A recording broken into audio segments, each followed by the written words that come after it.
Just as I completed my final assassination contract and was about to take my seat as the head of the world's top assassin organization, I was informed that I was the long-lost true heir of the Astor family. And at home, an adopted son had long since taken my place. I thought I was about to star in some cliché drama about the real versus the fake heir, but to my surprise, he, along with my 3 older sisters, did everything in their power to protect me, the true son. The Astor family's influence was immense, with a hand in both legitimate and illicit affairs. There were no saints in the family, and the adopted son was no exception. To outsiders, my return to the Astor family was like a lamb entering a wolf's den. Everyone was waiting to see me make a fool of myself, even placing bets on how long I could survive in the viper's nest that was the Astor household. A smirk played on my lips. How could a family of sharks produce a goldfish?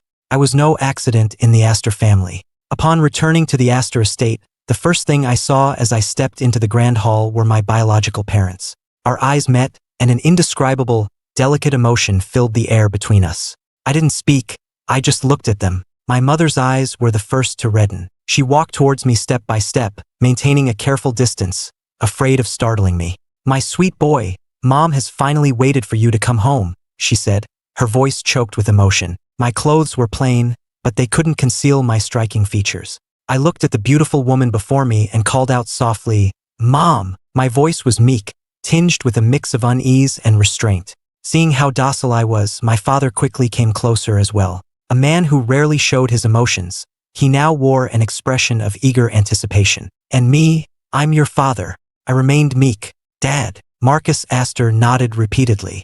"Yes, good son. Welcome home." I smiled and said, "Thank you, Mom and Dad." Then, I shifted my gaze to the 3 women standing behind the couple. With their cool, stunning beauty, I figured they must be my 3 older sisters. "Little brother, I'm your eldest sister." Seeing my gaze fall on her, the eldest Astor daughter, Serafina, took a step forward. She was tall and poised, her skin a cool, pale shade that spoke of a life lived in authority, and her lips naturally curved downwards, giving her a scrutinizing and imposing air when she looked at people. Isabel spoke next. "I'm your second sister." Her lips were thin and pale, her figure slender, and she possessed an orchid-like elegance, reserved yet exuding a subtle coldness and distance. Her voice was as clear and crisp as ice pearls falling onto a plate, devoid of any emotion. Vivian was considerably more enthusiastic, waving at me. "And me, I'm your third sister." Her eyes sparkled with a flirtatious charm, giving her a very youthful and vibrant feel. I greeted each of them in turn, my manner open and polite, which immediately earned me a good deal of favor with the 3 sisters. The harmonious atmosphere was shattered by an abrupt male voice. "Oh, my apologies. I must have gotten the time wrong. I wasn't here to welcome Ethan right away." "You're not mad at me, are you, Ethan?" I looked up towards the source of the voice and saw a refined, handsome figure descending the spiral staircase, a smile on his face that didn't quite reach his eyes. As he drew closer, I got a clear look at him. Even though he wasn't an Astor by blood, he was an exceptionally good-looking man. His every move exuded the grace of a model scion of a wealthy family. So, this must be the adopted son, Julian Astor, just a few months younger than me. And though his words were apologetic, they sounded more like an attempt to put me in my place. I lowered my gaze and replied softly, "Of course not." Vivian scoffed, her expression quickly souring. "Stop putting on an act." My heart tightened, thinking she was talking to me. Was the cliché, confrontational drama from the novels about to begin? The sisters cared more for the brother they had doted on for over a decade. Even if he wasn't their blood, the emotional bond was there. They couldn't bear to see him wronged and would naturally back him up. It just seemed a bit too soon. I hadn't even done anything yet. I had already planned my next move, but then I heard Julian snap, "None of your business."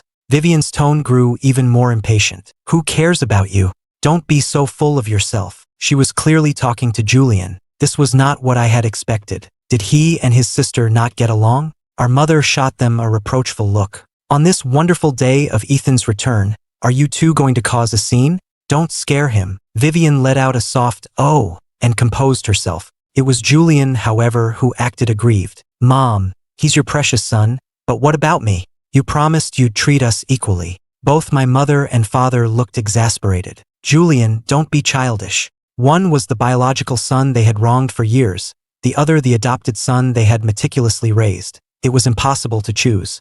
The situation they had feared was now happening. Since someone had to be slighted, it might as well be Julian for now. Julian looked hurt. How am I the one being childish? You yelled at me first. Before this, his mother had always spoiled him. She had never spoken to him so harshly. My mother had no choice but to concede. All right, it's all my fault. Then, as if remembering something, she soothed Julian before turning to me with a look of regret. Sweetheart, this is your younger brother. After you were secretly taken from us, we searched for you endlessly to no avail. We were sick with grief, and that's when we adopted him. My father added, you are both the treasures of the Astor family, so you must get along. After speaking, he carefully observed my expression. Most people, upon learning that someone had usurped their place and enjoyed the life that was rightfully theirs, would surely feel resentful. But even with my return, they couldn't send Julian away. The best solution was for us to live as brothers in peace. Seeing no displeasure on my face, my father breathed a silent sigh of relief. I nodded and said, I understand. My docile demeanor made the couple increasingly fond of me. Julian, however, turned his head away with a mix of pride and stubbornness, all but writing, I'm in a bad mood, across his face. My father quickly changed the subject. All right, let's not just stand here. Ethan, you've traveled a long way, you must be hungry. Let's eat. They had already instructed the staff to prepare a meal, and the family sat down together. When I hesitated to pick up my utensils, my parents assumed I was just being reserved. Ethan, this is your home, there aren't so many rules. Just do as you please, my mother said. As one of the top elite families, the Astors actually had many rules, but they were willing to make an exception for me due to my special circumstances. Julian interjected with a sarcastic remark. Ethan probably doesn't even know basic table manners and is afraid of embarrassing himself. Maybe we should have Mrs. Gable teach him first. Mrs. Gable was the Astors' head housekeeper, the wife of their butler, Mr. White. My mother shot him a warning look. Julian, he knew perfectly well that I had grown up away from them and suffered a great deal, yet he was deliberately bringing up a sore subject, rubbing salt in my wounds. Julian retorted defiantly, it's the truth. Am I not allowed to say it? Coming from the slums, he's probably never seen this kind of wealth in his entire life. My father slammed his chopsticks down. Julian, you're getting more and more out of line. If you don't want to eat, then get back to your room. Julian shot back petulantly, fine, I won't eat. And with that, he stormed off to his room. My mother looked at me, her face full of apology. Ethan, Julian isn't usually like this. I don't know what's gotten into him today. Please don't take it to heart. It's our fault for not preparing him properly. We're sorry you had to go through that. My father also softened his tone. Julian is actually a very reasonable person. You'll see that in time. I'll talk to him about what happened today. Vivian's expression also showed a hint of disdain. Ethan, don't mind him. He can be really annoying. I acted very understanding. Mom, Dad, sisters, you don't have to say any more, I get it. My sudden return has divided your affection, so it's normal for my brother to be unhappy. The couple sighed. Silly boy, all of this should have been yours from the start. We're the ones who spoiled him. I picked at my food for a few bites before claiming I was full, then discreetly pulled out my phone. I opened Instagram, my most used app, found the ugliest profile picture in my contacts, and fired off a message. What kind of advice was that? It was completely useless.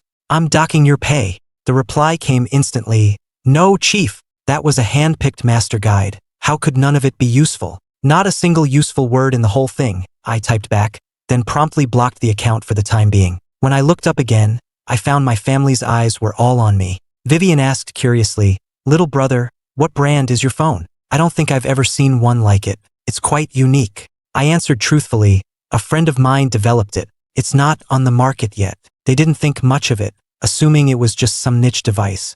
They all refrained from asking about my past, afraid of bringing up bad memories. They were certain I had lived a hard life and were determined to make it up to me. My mother then said, Ethan, are you full? Let's take you to see your room. Your father, sisters, and I all have gifts for you. With that, the group headed upstairs. My mother explained, your sisters are on the 4th floor, and you and Julian will be on the 5th. You can pick any room you like on the 5th floor, and tomorrow we'll have someone redecorate it to your liking. Just as I was about to look around, one of the doors suddenly opened. It was Julian. He pointed to the surrounding rooms. This is my private music room, that's my study, and over there are the game room and art studio. Oh, and don't pick a room too close to mine. I don't like noise. After saying his piece, he slammed the door shut with a bang. I watched him, a thoughtful expression on my face.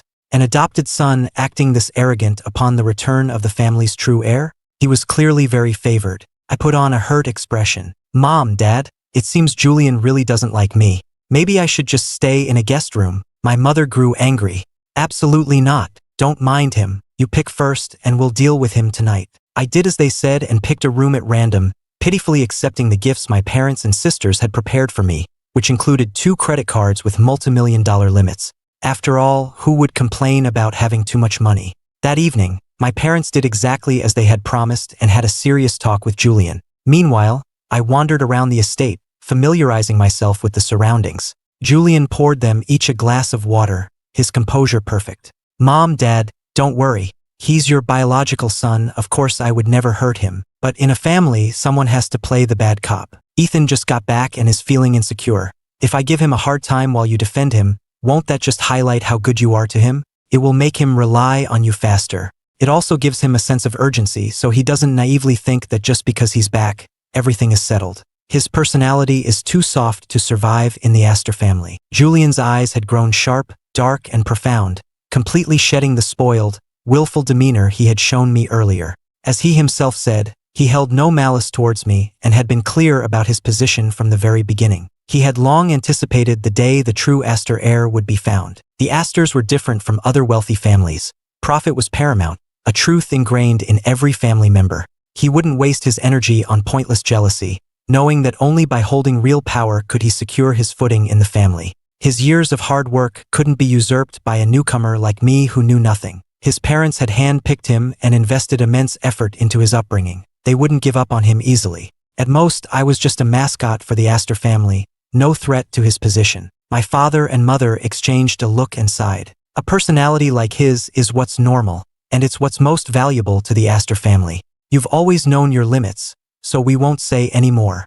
The next day, my parents and 3 sisters left early. They were all incredibly busy people, constantly on the move. The fact that they had all taken a full day off to welcome me was a testament to how important they considered my return. So today, they all had to go catch up on their work. The task of staying home to accompany and look after me fell to Julian. They apologized profusely, explaining the situation and instructing me to stay within the main estate grounds. They told me to find either Julian or Mr. White if I needed anything, and then they left one by one. Julian, of course, was 100% against it and didn't bother to hide his displeasure. As if he had nothing better to do, he had his own important work to handle. He had no time to babysit a mascot.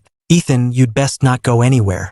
Just stay quietly in your room. And don't ask me for anything. My time is very valuable. I replied innocently, but Mom and Dad told you to protect me. Julian said deliberately, protect you?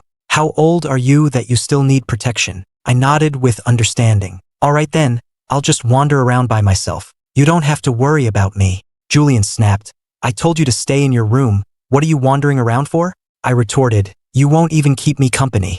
What's the fun in being alone? Julian sneered. You really want me to accompany you? Aren't you afraid I'll kill you? Then I'd be Mom and Dad's only son. I gave him a harmless smile. Mom and Dad trusted you with me. So what do I have to be afraid of? His gaze sharpened, and he gave me a long, meaningful look. You're not as stupid as I thought. A pity it's useless. With that, he turned and left without waiting for my reaction. I watched his retreating back thoughtfully, but I didn't stay idle. After briefly familiarizing myself with the layout of the Astor estate, I sought out Mr. White to learn more about the family, then returned to my room. Lying on the bed with my eyes closed, I replayed Mr. White's words in my mind, my thoughts racing. The Astor Corporation was the largest financial conglomerate, with global assets exceeding trillions, spanning shipping, real estate, finance, technology, and healthcare. It even dabbled in certain gray area industries, which the family internally referred to as the shadow line. In short, they had their hands in everything, both legal and illegal. My father, Marcus Astor, was the 3rd-generation head of the family, chairman of the Astor Corporation, and a renowned business genius. My mother, Victoria, was the current CEO of the corporation and also the daughter of a powerful financial family. Together, the couple controlled the core of the group, making them a formidable force. My 3 sisters were equally exceptional, each a titan in her own field. The meticulously groomed Julian had mastered the art of networking, bringing immense benefits to the family. There was also a younger uncle, Evan Astor, who was based abroad, managed overseas operations, and had a carefree, rebellious spirit with little interest in family power. Looking at it this way, I really was the only useless one in the entire Astor family. What to do? The pressure was kind of immense. I opened my eyes and casually scrolled through my phone, checking the New York City forums. The latest and biggest news was about me. The return of the direct heir of the Astor family had caused a huge stir in high society. It felt like countless eyes were secretly watching the Astors, watching me, and especially waiting to see the drama unfold between me and Julian. After all, before my return, Julian's position was unshakable. He was practically the most dazzling figure in their circle. But now that the true heir had appeared, how could it not trigger a wave of overt and covert struggles? To make matters worse, I was the one who had grown up in the slums, yet I outranked Julian by blood. Everyone was also keenly watching how the Astor family would treat the two of us. For many families, I represented an opportunity, an excellent breakthrough point, far easier to approach than Julian. Also in the spotlight was the Sterling family. The Sterlings were rivals to the Astors, both century-old, top-tier financial dynasties in New York, though the Sterlings were relatively more low-key, with slightly less prestige and renown than the Astors. If the Astor Corporation's core was shipping and its shadow operations, the Sterling Group's business model was built on technology and finance. The two families had a fluctuating relationship, and in this generation, to maximize profits, they had decided on a marriage alliance. Unfortunately, the Sterling family had few heirs, and all the children in the direct line were girls. So, when I was born a boy, the two families immediately sealed the marriage pact. Perhaps it was for this very reason that someone grew fearful, unable to stand the sight of the two powerhouses joining forces, and orchestrated my abduction to sabotage the alliance.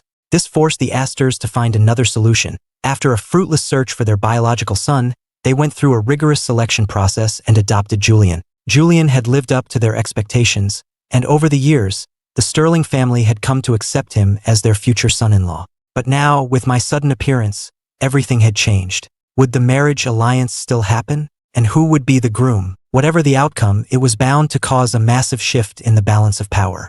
An ill-timed phone call rang out. A single glance told me it was the person I had blocked yesterday. I opened the app, unblocked him, and sent a single question mark. Genius immediately sent a message. Chief, your family's marriage prospect flew back overnight, right after the news of your return to the Astor estate got out. None of the guys are even dating, you can't be the first one to get married. Just let your adopted brother take your place. I replied, feeling brave? You dare to meddle in my affairs now. Before we could finish our chat, there was a knock on the door. I turned off my phone and slowly walked towards it. When I opened the door, I was met with Julian's face. Shedding yesterday's reserved demeanor, I confronted him directly. Weren't you busy? You have time to come see me? Julian seemed slightly taken aback, but quickly retorted irritably, you think I wanted to come? We have an important guest, and he specifically asked to see you. I paused. An important guest?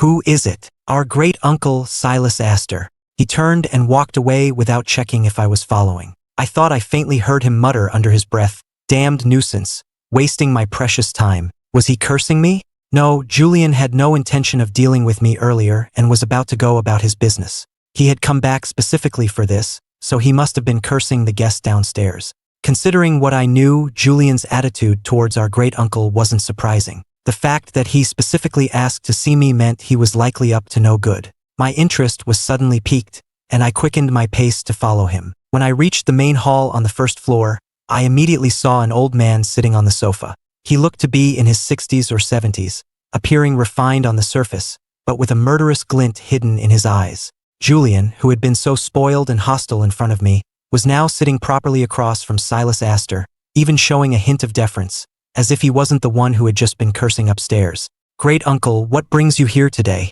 You didn't even give us a heads up. Mom, Dad, and my sisters aren't home. But his smile didn't reach his eyes. A smirk formed on Silas's lips. My dear grandnephew, listen to you. Oh wait, you're the second grandnephew now. He then feigned regret and continued. My eldest grandnephew just returned to the Astor family yesterday. As an elder, no matter how busy I am, I should come and give him a welcoming gift. Shouldn't I? What, your brother isn't down yet? Julian's smile was a bit stiff, but he quickly composed himself. He's probably taking his sweet time. After all, he was raised outside. He has no manners. Silas's tone was sharp. As his younger brother, how can you speak about him like that? You should remember that the life of luxury you enjoy was originally his. You should be guiding him more now. He said it as if he genuinely had my best interests at heart, or perhaps he knew I was standing nearby and said it deliberately for me to hear. Julian frowned. Great uncle, weren't you the one who doted on me the most? Now you're lecturing me too. Silas laughed heartily. I heard you had a spat with the family yesterday. Are you still angry today? Julian gave a humorless smile. Your sources are quite impressive, great uncle, for you to know about it already. At that moment, I slowly walked up to them and greeted Silas. Hello, great uncle. When he faced me, he suddenly broke into a kind smile, but the calculation in his eyes was practically overflowing. Ah, good boy, what are you standing there for? Come sit next to your great uncle. Unfortunately, in my current role, I didn't dare to meet his gaze and simply kept my head down obediently. Only Julian could see my face clearly, and his own expression gradually turned cold. Are you deaf? Didn't you hear great uncle talking to you?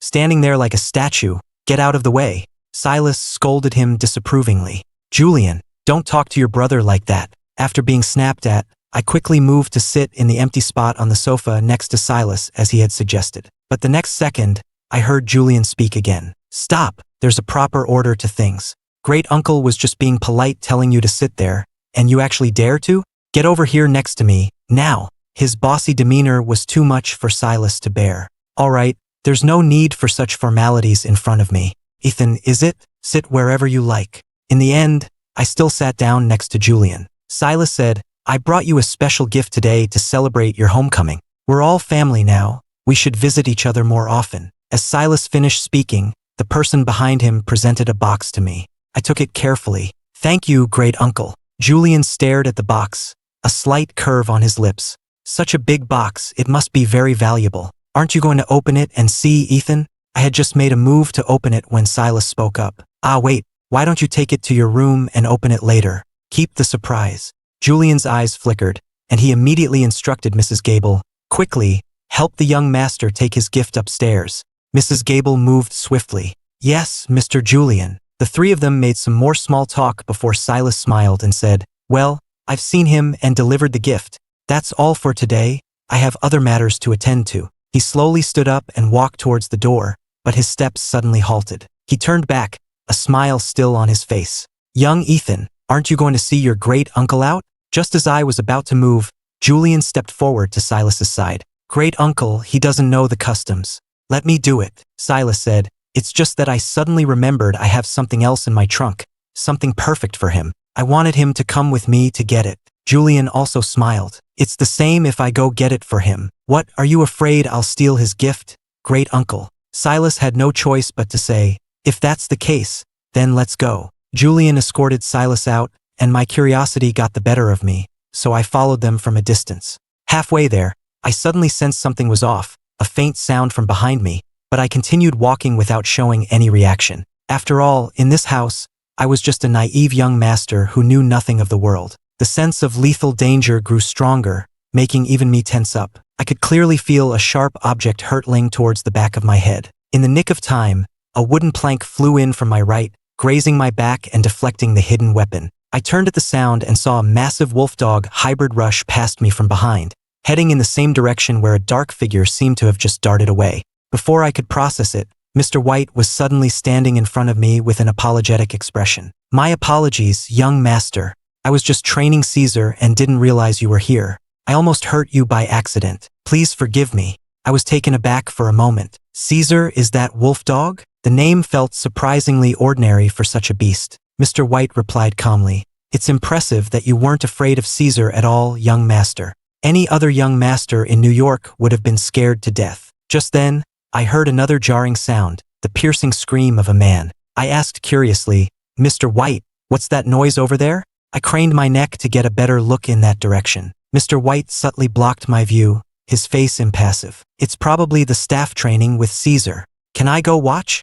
Mr. White said, perhaps another time. Mr. Julian should have the gift by now and will be looking for you. I showed a surprised expression. Mr. White hadn't been there, yet he knew the situation so clearly.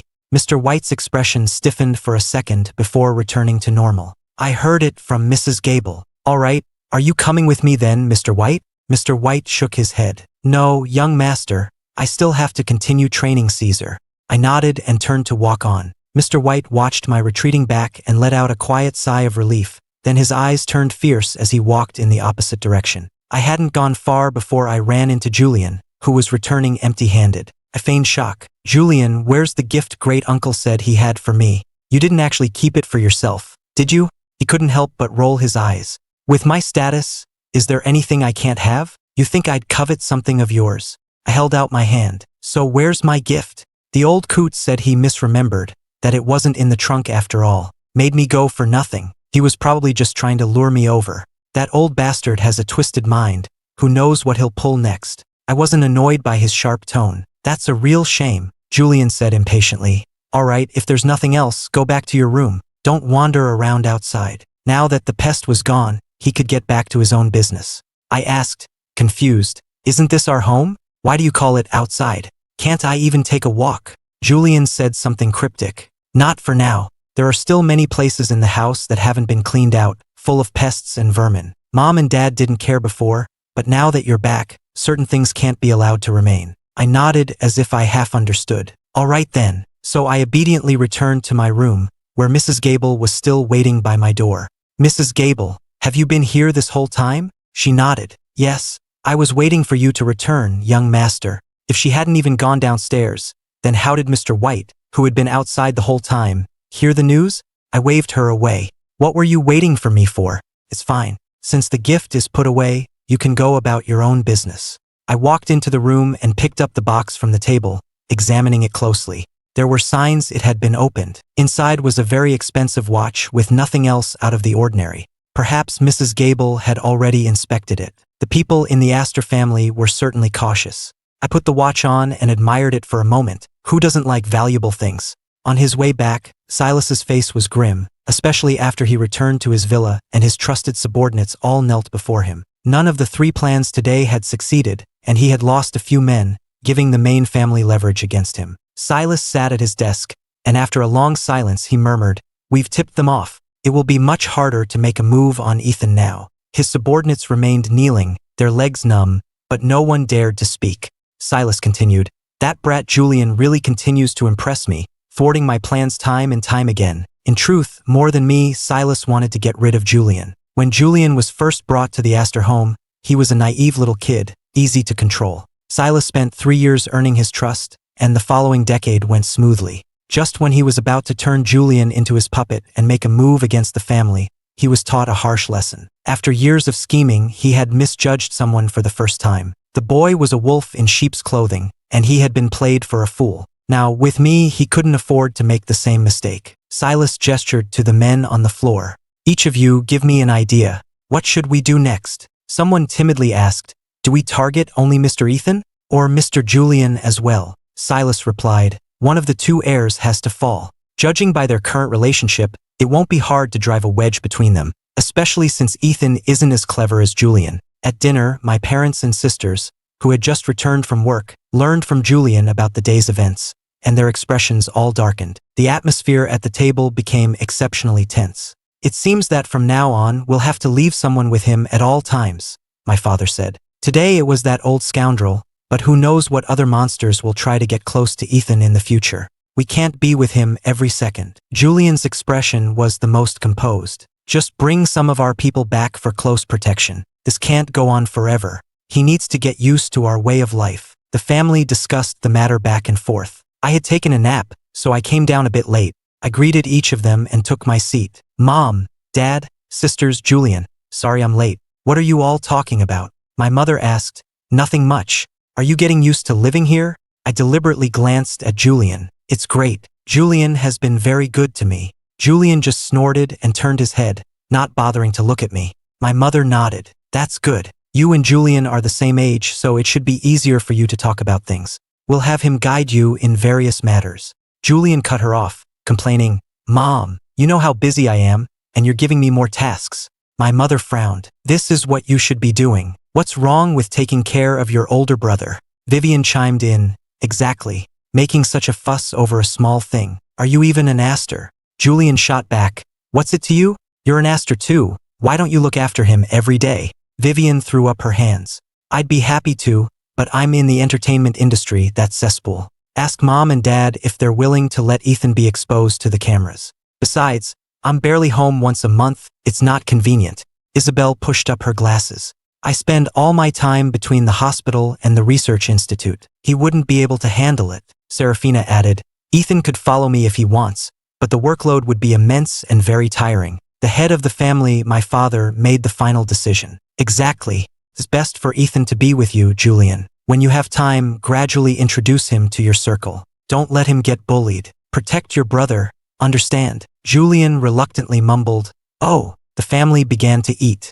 Halfway through the meal, my mother tentatively asked me, "By the way, Ethan, did you ever go to school when you were abroad?" I nodded, then shook my head. I never had any formal schooling, never attended a school, but I had many teachers. I should have a grasp of the basic knowledge. The Astors exchanged uncertain glances. My mother quickly followed up, "Well, would you be interested in attending New York's most elite preparatory academy? The workload isn't heavy. It's mainly for socializing and recreation. It's up to you. It's fine if you don't want to go." They already had Julian, so it was perfectly acceptable for me to just relax and do nothing. I asked, "Is Julian at that academy too?" My mother explained, "Oh, him? He's just enrolled by name. He rarely goes. The academy has nothing left to teach him." Julian looked up then, his tone casual. "I only go occasionally to manage things. The other rich kids there fight viciously." His words were an undisguised boast, making his high status there obvious.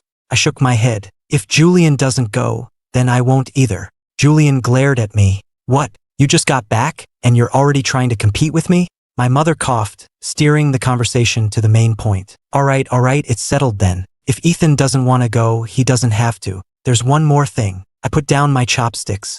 "Go on, Mom." My mother hesitated. "Well, over a decade ago, our family made a marriage agreement with the Sterling family. Now that you're both of a suitable age, it might be time to fulfill that contract soon. The agreement was originally for you and the Sterling girl, but it later fell to Julian. But now that you're back, we might need to discuss it." To be honest, they were reluctant to see me get married so soon. I had only just returned and hadn't even had the chance to build a relationship with them yet.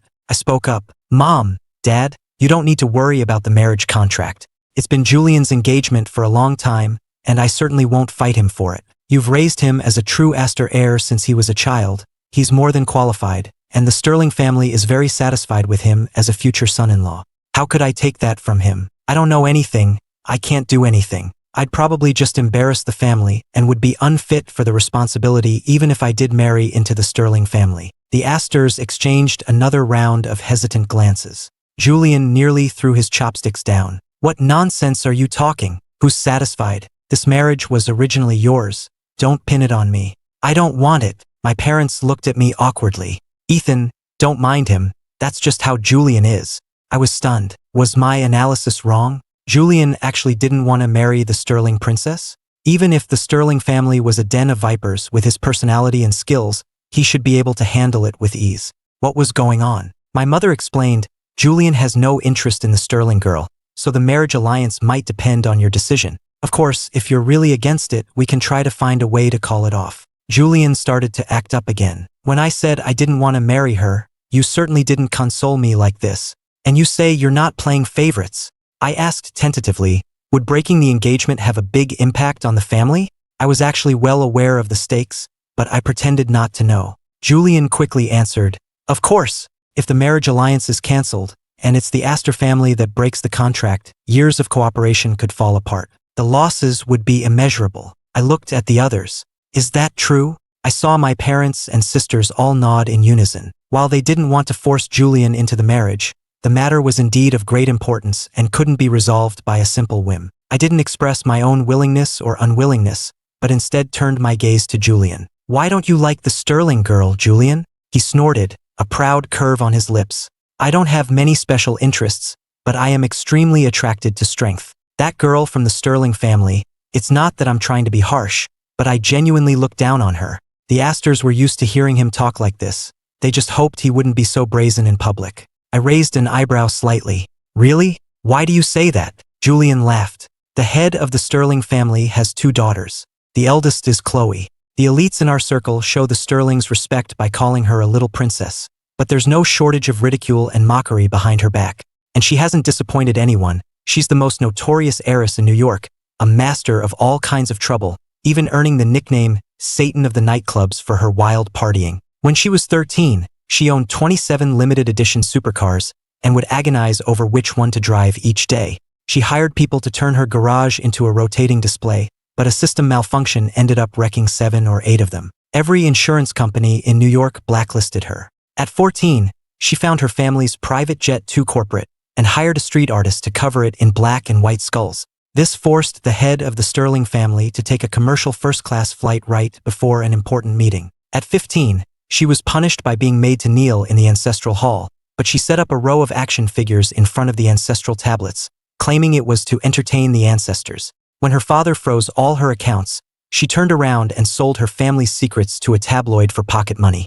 At 18, when forced to sit in on a corporate meeting, she blasted congratulations and be prosperous on a Bluetooth speaker, disrupting the financial report and getting her inheritance rights suspended for a month. At 19, she started her own business, using the funds her father gave her to open a nightclub named the Sterling Crypt. She hired a Taoist priest to perform a ritual at the grand opening, claiming it was specifically to counter Marcus Astor's feng shui, only to have it shut down for operating without a license. Finally, when she was 20, the Sterling family couldn't take it anymore and sent her abroad. It's been 3 or 4 years now. I hear she's on her way back. I have a whole collection of the little princess's glorious deeds. Do you want to hear more, Ethan? After finishing, Julian continued to look at me with a smile. My mouth twitched slightly. This Chloe Sterling was certainly one of a kind. If there are 2 daughters, and the elder one is so outrageous, why not make the younger one the heir? The younger Sterling daughter, Clara, has been frail and sickly since birth. She has no interest in the inheritance and prioritizes her sister in everything, often cleaning up her messes. It's unlucky to have a sister like that. I nodded, feigning partial understanding. After hearing Julian's account, the rest of the Astors also began to see the marriage as a huge pitfall. My mother said, "Ethan, Julian, give us a little more time. We'll figure out a solution that works for everyone and call off this engagement." I nodded obediently, then looked at Serafina with curiosity. Setting aside my and Julian's marriage prospects, what about you, eldest sister? Is there a future brother-in-law in the picture? She gave a slight cough. There is an arranged marriage partner. I raised an eyebrow. Oh, another arranged marriage? So it's not someone you genuinely like. Serafina was calm. Being born an Astor means some things are out of your control. Compared to love, she preferred profit. I continued, what about you, second sister? Isabel's voice was cold, her expression unapproachable. I like being alone. I was about to say more when Vivian cut me off. Ethan, in our line of work, falling in love is a huge no. Besides, with my 2 older sisters ahead of me, what's the rush? After a peaceful night, I woke up the next morning to find the entire family gone. Only the staff could be seen, busy with their chores. Mrs. Gable, is Julian not home either? Mrs. Gable replied, young master, Mr. Julian is currently in the shower and will be heading out later. I feigned displeasure. Where is he going? And he's not taking me? He was supposed to look after me today. Before Mrs. Gable could answer, Julian's door flew open. Could you speak any louder? I heard you from my room. He was now fully dressed and ready, looking at me with a composed air. I'm not going to some ordinary event. If you really want to come, you can, but if you embarrass me. I looked at Mrs. Gable pleadingly. See, Mrs. Gable? Julian really does look down on me.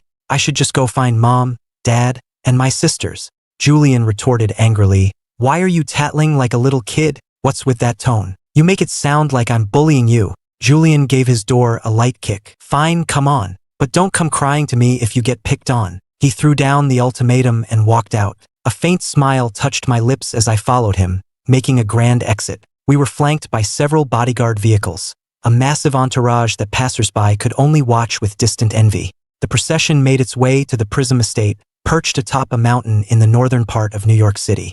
This was one of the Astors' private properties, a gift from my parents to Julian on his 18th birthday. It had since become a venue for the sons and daughters of elite families to socialize and party, a place absolutely off-limits to ordinary people. As soon as Julian arrived, everyone at the estate stopped what they were doing and gathered at the entrance to welcome him. I followed him in grand style into the gilded main hall. Since Julian was the host, we had arrived early, and there were no other guests yet. Julian snorted. What? Awestruck. Don't you dare embarrass me later. He walked further inside, occasionally directing the staff to adjust the arrangements. I followed quietly behind him, through the gilded hall. I'd heard this place was a hub for resource exchange, though I wasn't sure of the specifics. Julian then led me into a private lounge. You wait here for me. Once everyone has arrived and the party starts, I'll introduce you. I nodded. Okay. Before leaving, Julian specifically posted a few staff members outside the lounge to prevent any thoughtless person from barging in and bothering me. Only then did he go to manage the party arrangements. The party was set to start at noon, with plenty of entertainment planned afterward to keep the young elites occupied, culminating in a masquerade ball in the evening, though Julian himself rarely participated. In New York, there were at least 20 or 30 prominent elite families. Most of them knew about the return of the true Heir, so today's gathering was bound to be lively. As noon approached, most of the guests had arrived. They gathered in small groups, but their conversations all revolved around one topic: comparing me and Julian. What had the long-lost Heir, who had grown up on the outside, actually turned out to be like? When Julian made his appearance, his close friends immediately surrounded him, voicing the question on everyone's mind. "Julian, you look incredible today. You're still the one with that unmatched Heir charisma. Never mind the one they brought back, even we can't compare." "Exactly. Is that guy even the real Heir? In our hearts, you're the only one, Julian." "Julian, why isn't your family member here? Aren't you going to bring him out to see the world? Let him see the kind of influence you command, so he understands there are some things he can't take from you, even now that he's back. I heard he's from the slums. How could he possibly compare to you?" Julian stood silently amidst the crowd, a faint smile on his lips, neither confirming nor denying anything. "You'll see what he's like soon enough." His ambiguous reply left everyone guessing his true thoughts. This only piqued the crowd's interest further. Just before the banquet was to begin, Julian instructed the estate manager to bring me over. Everyone was waiting for this moment, holding off on starting the meal and turning their gazes towards the entrance. After just a few minutes, someone complained, "Don't tell me he's too scared to show up. Where are they bringing him from? Is it that far? Putting on airs before he even arrives. Our time is valuable. Maybe we should just start without him." Right at that moment, a server came to announce, "Ladies and gentlemen, please be patient. Mr. Ethan Astor has arrived." Everyone's spirits lifted, and they all looked towards the entrance, some having already prepared their mocking remarks. A tall figure appeared, and as I entered, it was as if someone had hit the pause button. Countless eyes locked onto me. With my broad shoulders, narrow waist, and long legs, I walked towards Julian, my presence in no way inferior to anyone in the room. The room fell deathly silent. Their reaction was within Julian's expectations. He merely raised an eyebrow slightly. It wasn't until I was standing next to him that I spoke calmly. "Hello, everyone. I'm Ethan." The entire room erupted in a chorus of astonished murmurs. They hadn't expected the Heir to be so different from what they had imagined. Even these proud and arrogant individuals couldn't help but be impressed. Many secretly glanced back and forth between me and Julian. Weren't the two supposed to be at odds? They were also eager to see how Julian, who had just been upstaged, would react. "Julian, say something. Is this really your brother?" Julian gave a slight nod, maintaining his proud demeanor. "The one and only." I took the initiative. "Julian, aren't you going to introduce me to your friends?" Julian snorted. "They're right there. I can't be bothered. Ask them yourself." The guests exchanged glances. It seemed Julian really didn't care for me. Nevertheless, they had to show respect to the Heir, and many came forward to introduce themselves. Most of the young heirs gathered around Julian, watching me become the center of attention and speaking up for him. "Julian, are you just going to let him steal your spotlight? You're the one the Astors meticulously groomed. Julian, just say the word, and we'll make sure he embarrasses himself later." Julian's face was impassive as he waved a hand dismissively. "It's just one more person. Go on and enjoy yourselves." But there were always one or two troublemakers.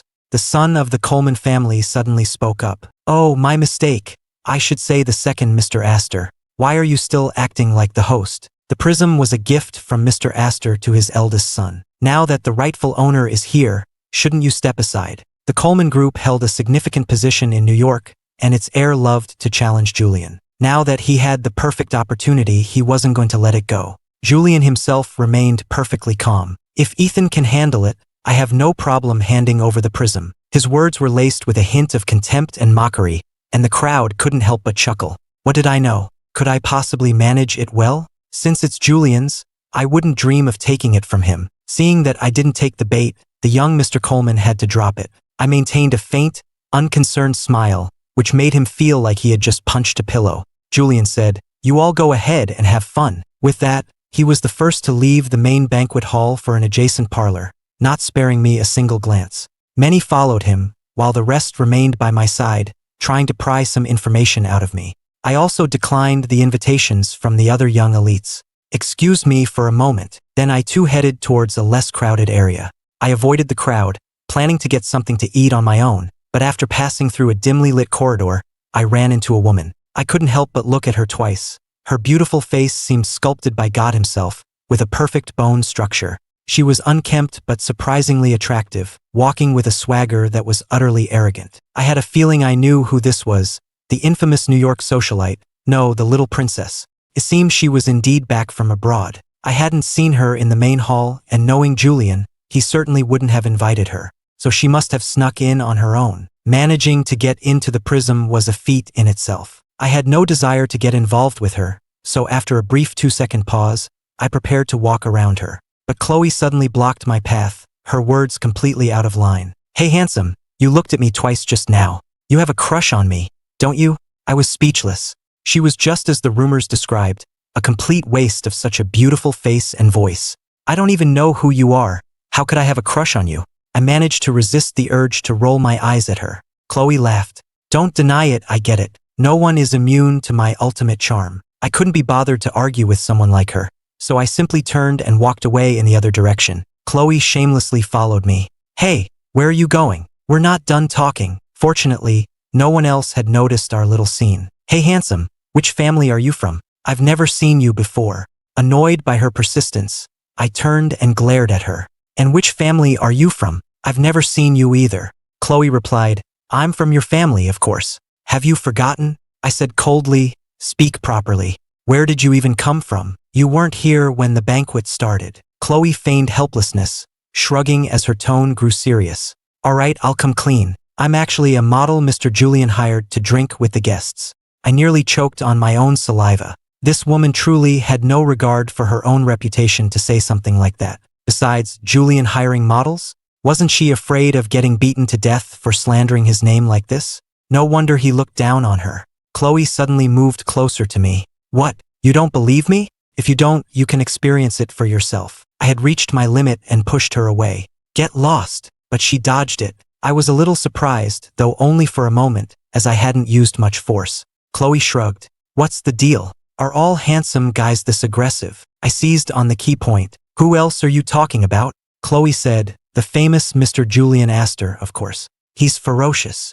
Chloe took the opportunity to get close to me again and whispered, because I saw him kill someone with my own eyes. His methods were terrifying. A small smile played on my lips.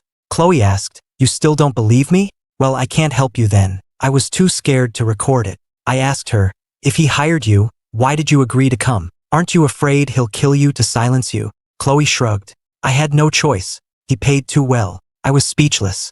She was really getting into this act, wasn't she? Then go find your Mr. Julian and stop bothering me. Chloe spoke words of fear, but her face was all smiles. No, I wouldn't dare get involved with someone like him. Whoever marries him is doomed. I laughed along with her, then pointed behind her. He's right behind you. Chloe jumped, her eyes meeting Julian's cold face. She immediately darted behind me. You scared the life out of me. You're so much nicer, handsome. I would have been a goner otherwise. I distanced myself from her and looked at Julian. I don't know this person. She said all that, and she even claimed you hired her as a model. Chloe's eyes widened in disbelief. How could you sell me out so quickly? My expression remained blank. Julian's gaze shifted between us, his aura growing colder. To be able to hire the great Miss Sterling as a model would indeed be my honor. Just then, a crowd of onlookers gathered around, catching his shocking statement. A wave of gasps swept through the room. Holy crap, did I hear that right? The Sterling princess is here. Hasn't she been abroad for the last few years? The group started chattering, turning the area into a chaotic marketplace. The more I listened, the more speechless I became. Julian spoke with commanding authority. Everyone, be quiet. He then turned to Chloe, his eyes filled with undisguised disdain. Miss Sterling, you came uninvited. I'll let it slide this time. However, I hope you'll stay away from Ethan, and from all of us Astors. After saying this, he gave me a meaningful look. Chloe's next words were shocking, deliberately provoking Julian. I can't do that. Don't our two families have a marriage contract? It's almost time to fulfill it. The young elites in attendance became even more excited, all eager for a front row seat to the drama. Julian frowned, staring at her intently. Aren't you the rebellious one who opposed this marriage from the start? You even ran off abroad to escape it. Chloe scoffed. Of course I wasn't willing to marry you. But then I heard the true Heir was back, so I came to check out my future husband. Julian rolled his eyes. Well, you've seen him now. What do you think? Chloe grinned and sidled up to me. Extremely satisfied. I fell head over heels the moment I saw him. The onlookers felt a wave of second-hand embarrassment for her. I joined in, asking, "You knew who I was all along?" Chloe nodded. "Yep, I never told you my identity. So how did you know it was me at a glance?" My information, especially my photos, had never been made public. Chloe gave me a mock bow. "Thank you, future husband, for thinking I'm so clever." I truly hadn't been this speechless in a long time. The crowd around us started jeering and catcalling. To make matters worse, Chloe turned to Julian and said, "Second master, you surely have no objections to my marriage with the first master, right?" A smile spread across Julian's face, growing wider and brighter.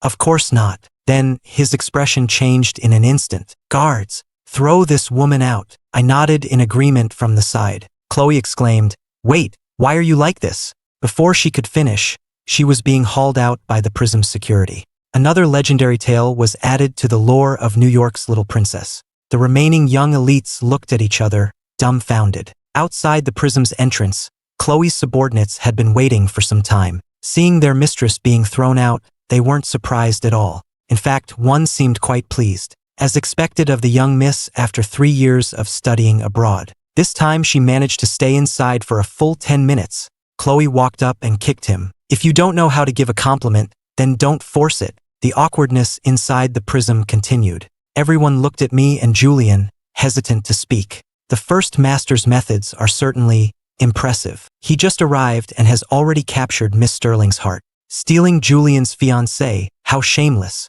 Someone stepped forward to defend Julian. In their eyes, Julian and Chloe were the perfect match. I retorted, "Which of your eyes saw me trying to steal Chloe?" The person glared at me. "Still trying to deny it? If you really had no interest in her, why would she say something like that?" I laughed in exasperation. "So, in your opinion, what should I have done? Avoid her? Stay far away? You can't just force your way into a circle like this by showing up at these events."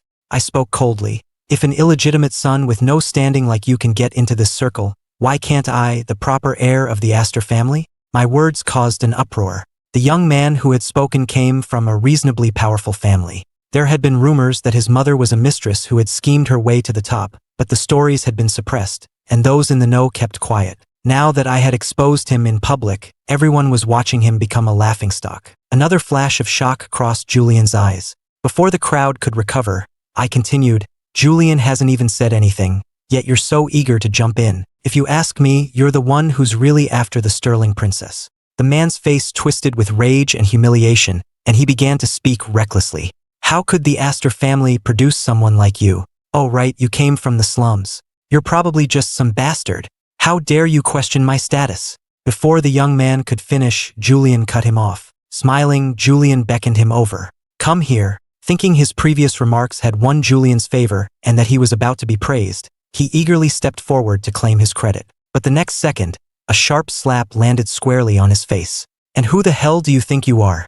You dare to use the Astor family's name?" I chimed in, "Exactly." The young man was stunned, as was most of the crowd. Julian always maintained a gentlemanly facade in public and rarely lost his temper in front of everyone, especially not on my behalf. What happened to them being mortal enemies? The young man clutched his face. "Julian, I didn't mean it like that. I was only targeting him. I didn't mean to slander the Astor family." It was the first time he had been so publicly humiliated. Though he was seething with resentment, he didn't have the guts to challenge Julian. Julian's smile deepened. "Seeing your current state, it seems you're not fit to participate in the rest of the activities. Why don't you go home and rest up? Guards, please escort this gentleman out." It was a polite way of kicking him out. The young man was completely dumbfounded. He had never imagined things would escalate to this point. If his family found out he had offended the one person in their circle you absolutely couldn't afford to cross, they would kill him. The staff at the prism moved quickly, dragging the man away.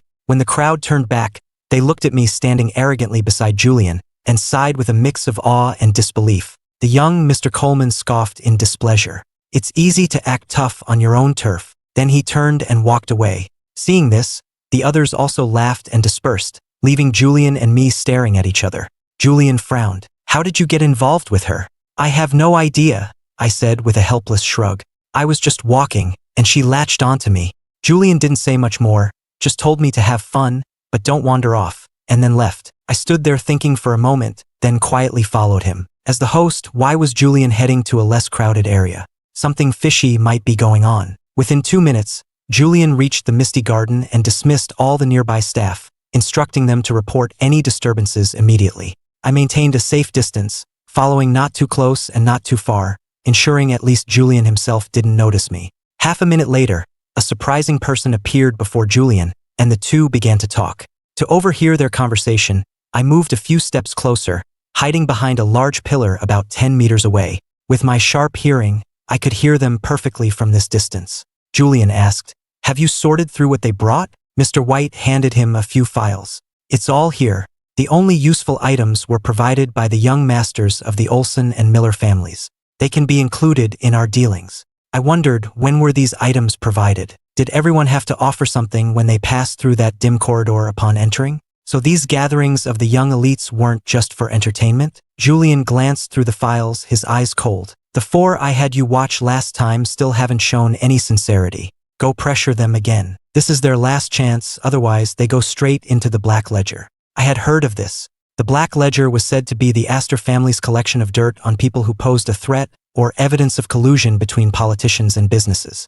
In short, it held many people's fates in its pages. It now seemed that Julian was the one managing it, and Mr. White, the family butler, was taking orders directly from him. Mr. White said, "We can wait a bit longer. After all, they're just a bunch of useless freeloaders."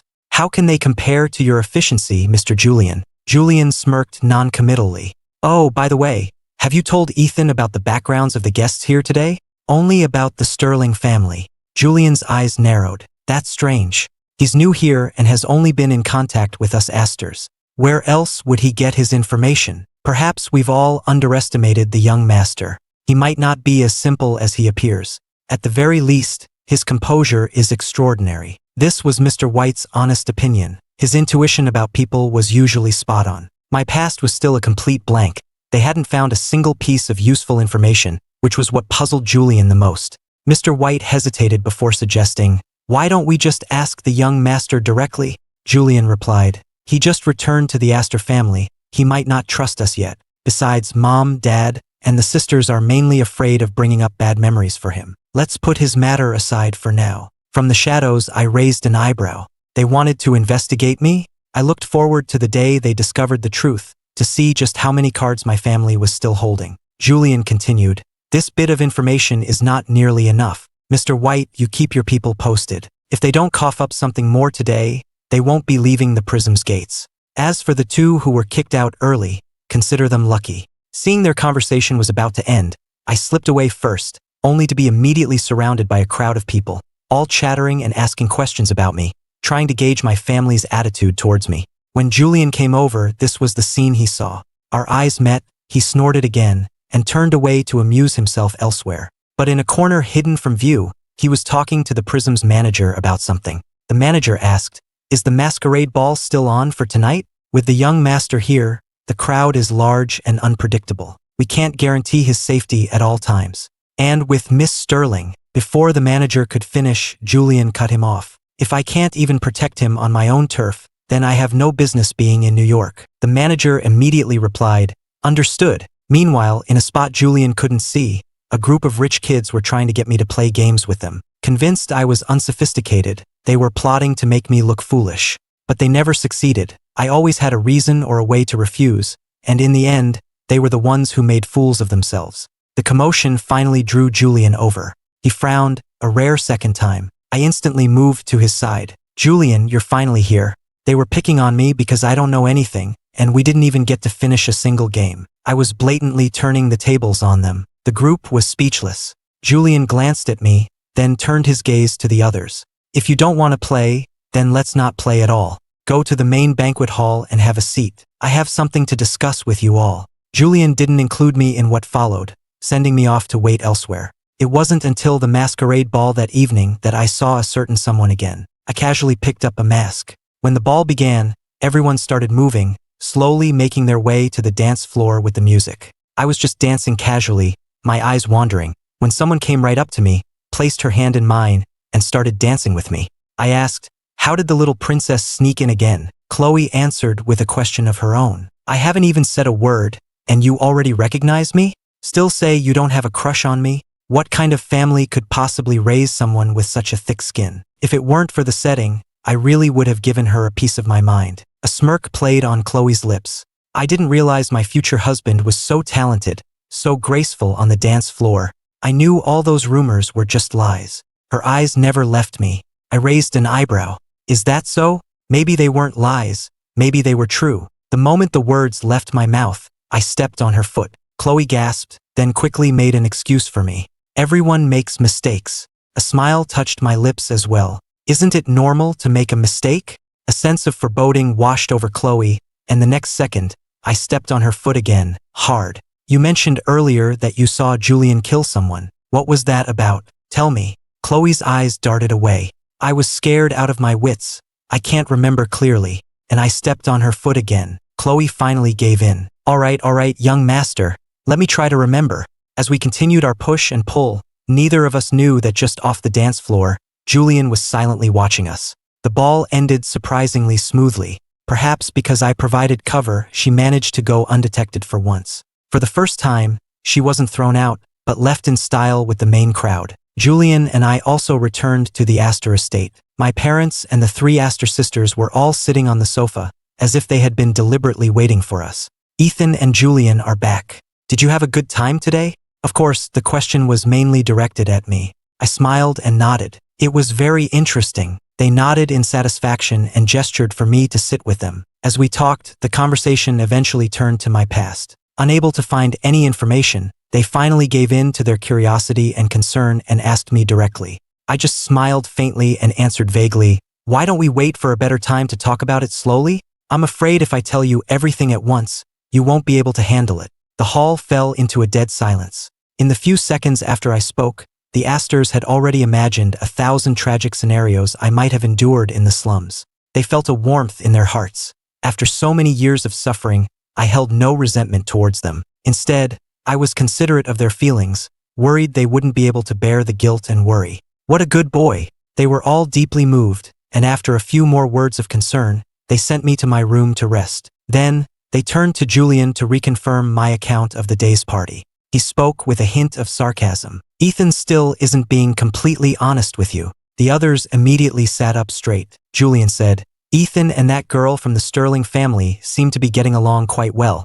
They were dancing together at the ball, a detail he conveniently left out." My father was shocked. "That Sterling girl is back? And she managed to get into your event? Why didn't you stop her?" Julian was indeed a bit annoyed. "She spent 3 years messing around abroad and picked up a few tricks. I just couldn't stop her in time, and she slipped through." My father said angrily, "Even so, you can't let her get close to your brother. Ethan is too naive. He's the easiest type for a girl like that to manipulate." Julian replied, "It's impossible to guard against everything. Besides, there's no need to deliberately stop her. What if Ethan likes her? Wouldn't the marriage alliance take our families to the next level? Isn't this what the Astors and Sterlings have been waiting for?" That might be true, but the Astors still found it hard to accept. My mother pressed for more details. "How did they suddenly get together?" Chloe announced it in front of everyone. It sounded plausible. Julian then recounted Chloe's heartfelt confession to me for them. The whole family looked grim. Finally, my eldest sister, Serafina, spoke. "Let's wait and see. That Sterling girl may be unreliable, but she's never been so public about her feelings for a guy before.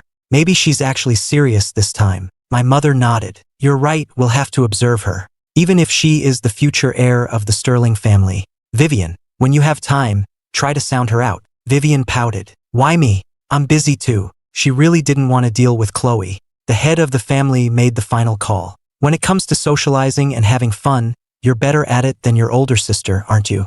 "It's settled." He then added, "And be careful with Ethan's and Julian's marriage prospects." Vivian reluctantly agreed. The next day, I woke up early, and the whole family was still there. They had deliberately waited for me to say goodbye in person, as they were leaving on a business trip and wouldn't be back for at least 2 or 3 days. They wanted to see me one last time before they left. My mother warmly invited me to breakfast, and the atmosphere at the table was exceptionally cozy. The conversation eventually drifted to Chloe, and they subtly tried to gauge my opinion of her. I frowned and spoke slowly. The whole family watched me nervously, waiting for what I would say next. Then I met their gaze, my eyes finally landing on Julian. She said she doesn't like Julian. She said he's too aggressive, and that she even saw him kill someone with her own eyes. The moment the words left my mouth, the room fell into the same dead silence as the night before. Even Mrs. Gable, standing nearby, lowered her head. Julian was furious. Damn it, how dare she slander him like that, although it wasn't exactly slander. Which time had she seen him kill someone? Couldn't be, he rarely got his own hands dirty. The other Astors exchanged glances, unsure how to explain this fact. If they admitted it, it would shatter the image they had built in my mind and probably scare me. If they denied it, they would have to lie to me. I secretly smirked and deliberately asked each of them, Mom, Dad, Serafina, Isabel, Vivian, Julian, is what she said true? They looked at each other again, then all turned to Julian, leaving it to him, the person involved, to explain. Julian got the signal from his family, slammed his hand on the table, and shot to his feet. Lies. Slander. I can't believe after 3 years, she'd defame me like this. Ethan, don't listen to her nonsense. For all we know, she spent the last 3 years in a mental hospital. You can't take her words seriously. I nodded. I had to admit, Chloe was right about one thing. Julian was indeed a bit aggressive. So, had he really killed someone and had Chloe caught him in the act? Then I watched as he calmly sat back down. As long as you understand, Ethan, let's continue eating. And so, the family, each with their own hidden thoughts, finished breakfast peacefully. Meanwhile, at the Sterling residence, the head of the family, Mr. Sterling, found fault with everything Chloe did, on the verge of flipping the dining table and telling her to get out. Before he could even open his mouth, Chloe launched into a tirade. Old man, stop looking so grim all the time. Or are you deliberately trying to make me lose my appetite and starve to death just because I'm back? How can a father be so malicious? Or are you actually my stepfather? Since we're not eating anyway, why don't we just go get a paternity test? Mr. Sterling grew angrier the more he thought about it. Why didn't you just die out there? Why did you have to come back and be an eyesore? Seeing her father was genuinely getting angry, Chloe toned it down a bit. I came back because I know you're desperate for a grandchild, and I'm here to make your wish come true, aren't I? Her words left Mr. Sterling stunned, his expression almost comical. Stop joking. What decent man would be willing to have a child with you? Even Clara, sitting beside her, looked up, her eyes filled with doubt. Chloe said, You have such a short memory for an old man. Don't we have a marriage contract with the Astor family? Isn't it time to fulfill that promise? Mr. Sterling retorted, Didn't you say the Astor heir was too domineering, that marrying him would be like serving an ancestor, and that one ancestor in this family was enough? Aren't you afraid of him controlling you now? You're not worried about having to serve a husband and be managed by him. No, old man, please be more precise. I have a marriage contract with the first Astor heir. The one you were just talking about is the second. This left Mr. Sterling stunned once again. Chloe nodded. It's exactly as you think. Mr. Sterling replied, I almost forgot. Ethan just got back, and you're already setting your sights on him. Chloe admitted it openly. Mr. Sterling's interest was now genuinely piqued, and he deliberately teased her. I think Clara is much more reliable than you. Maybe we should let her handle the marriage alliance instead. Old man, can you stop working against me? Mr. Sterling snorted. Just stay out of it. I'll find you a son-in-law myself. Meanwhile, I was smiling at Julian. Julian, it's just the two of us again today. What are you busy with? He asked. What? You want to be my assistant? I nodded. I wouldn't be against it. Julian looked at me suspiciously. What can you even do? I replied. A little bit of everything. Julian clearly didn't believe me. For real. But thinking about my behavior over the past 2 days, he pressed on. Ethan, can you tell me, what did you study when you were abroad? I said, I learned all sorts of things, it's hard to say. Julian grew annoyed. You're just brushing me off. I quickly changed the subject, pointing to the side. Julian, Mr. White has been waiting over there for a while. It looks like he needs to talk to you. Are you sure you don't want to go see? Julian turned and indeed saw Mr. White. You've got sharp eyes. But how do you know he's here for me? I retorted. If not for you, then for me? Besides, I said, it looks like ... After Julian left, I wandered around on my own and saw a staff member training Caesar. When the Astor staff saw me approaching, they hurried over. Young master, it's dangerous over there. It's best if you watch from outside the training area. I waved a hand dismissively. It's fine. I'm not afraid of him. Caesar's hearing was sharp, and he turned his head to look at me. I beckoned to him as if calling a pet dog. Caesar, come here. A staff member reminded me, young master.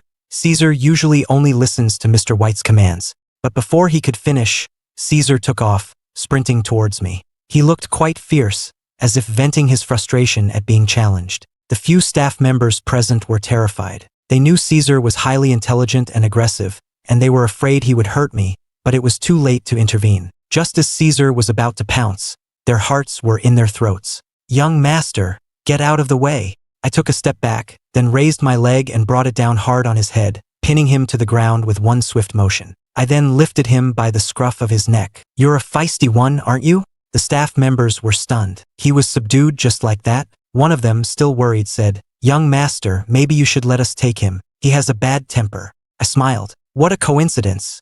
I don't have a great temper either. They stared, dumbfounded, as Caesar let out a submissive whimper, all his earlier ferocity gone. I casually stroked his fur, and he remained completely docile. Mrs. Gable, drawn by the commotion, arrived to this scene. Suppressing her astonishment, she spoke to me respectfully. Young master, it's dangerous here. Mr. Julian asked you to return to your room. Why? I just came out, and as you can see, he's perfectly behaved. Mrs. Gable hesitated. It's not because of Caesar. A guest has arrived, and Mr. Julian wishes for you to stay out of sight. My face was blank, my tone flat. What kind of guest? One that he can see, but I can't. My words carried a sudden weight that made Mrs. Gable feel a sense of pressure. Mrs. Gable tried to persuade me further, but I was already heading towards the meeting room. I pushed open the doors. I'm the heir of this house. It's not too much to ask to be included in your discussions, is it? Julian's face darkened. This disobedient fool, why did he have to come here? Did he think this was a game? I saw the three people sitting inside. One was Julian. Another was an old man in his 70s or 80s, with an arrogant posture and deep, sinister eyes that were somewhat terrifying. From his appearance, he seemed even more difficult to deal with than Silas. The third person was Mr. White. Though just a butler, he was sitting as an equal with Julian and the guest, creating a subtle balance of power. Mr. White's expression remained calm when he saw me, but Julian was not pleased. What are you doing here? I smiled. I'm a part of the Astor family too. I wanted to join you. My actions, however, were assertive. I sat down directly next to Julian. Julian, aren't you going to introduce me to this guest? The man stared at me, then a chilling smile spread across his face. Young master, I'm no guest. I asked bluntly, then who are you? The man replied, my name is Coleman. Your parents and Julian all call me Mr. Coleman. As he spoke, he exuded an air of arrogance, then sat silently, waiting for me to address him with the same title of respect. I understood immediately. I had researched him before. Mr. Coleman was the chairman of Oceanic Shipping Group, controlling 5% of the world's freight routes. He was a sworn brother of the first-generation Astor patriarch, a shareholder in a rival conglomerate, and a secret supporter of great Uncle Silas, hoping to spin off the shipping business. Though not an Astor by name, he was practically family, having dedicated most of his life to the Astor's enterprises. Mr. Coleman was seething with rage. Julian, however, laughed from the side. Ethan is just straightforward. Please don't take his words to heart. Inwardly, though, he was cursing him out. Mr. Coleman said with a cold face, of course I wouldn't stoop to arguing with a junior, but since the young master has returned to the Astor family, he should learn the rules, like remembering to knock before entering next time. My tone remained casual. We'll see about next time. Where were we in the conversation? Let's continue. Julian was getting genuinely anxious now. Go on, get out and have fun. You wouldn't understand what we're discussing today. I'll include you next time. It wasn't just him. The entire Astor family didn't want me exposed to these matters. There were some things I was absolutely not supposed to hear. I retorted, I haven't even listened yet. How do you know I won't understand? Mr. Coleman chimed in, exactly. As the direct blood heir of the Astor family, your brother is far more qualified than you to be involved in these things. Are you perhaps afraid he'll take your power? His words were clearly meant to sow discord. Julian's face turned frighteningly cold. Mr. White, who had been silent until now, finally spoke. The two young masters each have their own roles. The master and madam will make the proper arrangements for them. This is not something Mr. Coleman needs to worry about. Mr. Coleman's cold expression returned. I'm not worrying needlessly. It was just a casual mention. I asked with confusion, isn't Mr. White the butler? He said before that he couldn't meddle in the family's affairs, so how is he sitting here now? Before Mr. White could answer, Mr. Coleman cut in. Butler? He's much more than just a butler. Surely the Astor family hasn't been hiding this from the young master. His surprise seemed genuine. He then looked at Julian with a hint of reproach. Mr. Julian, you've always been close with White. You haven't explained this to your brother Ethan. I pressed. More than a butler? Then what is he? Mr. Coleman revealed it just like that. Like me, he is a member of the Astor family's Council of Elders. Julian's and Mr. White's eyes darkened. I feigned confusion. Council of Elders? Yes, the Council of Elders. The Astor family's council has 5 members in total. Seeing that he was about to say more, Julian interrupted him in a low voice. Mr. Coleman, you seem to be particularly talkative today. In reality, I already knew what he was going to say. Mr. White was never a simple character. On the surface, he was the Astor's butler, but behind the scenes, he was the master of their shadow operations, a member of the family's council, and an elder in their shadow council. He managed their Black Ops division, handling intelligence, assassinations, and gray market deals, all deeply connected to the Black Ledger Julian managed. Mr. Coleman sighed dramatically. I'm getting old, can't even say a few extra words without being disliked. The young master's timing is unfortunate. We just finished our discussion. Let's go. Do you want to come along? I acted surprised. Finished so quickly? Where are we going? Mr. Coleman said, to handle some business matters. The young master can come along and learn. Julian cut him off. Mom and Dad haven't given Ethan permission to leave the estate yet. Mr. Coleman looked at me with a hint of pity. You can't even leave the house? As expected, I frowned in displeasure. Yeah, Julian, you don't have to be so guarded with me, do you? Julian replied, it's for your own safety. He was adamant about not letting me leave. With my parents and sisters away, he wasn't confident he could handle any unexpected situations outside. Mr. Coleman watched us, seemingly on the verge of an argument, with great satisfaction. All right, Mr. Julian is just afraid of taking responsibility, isn't he? In that case, the young master can come with us. If anything happens, I'll take full responsibility.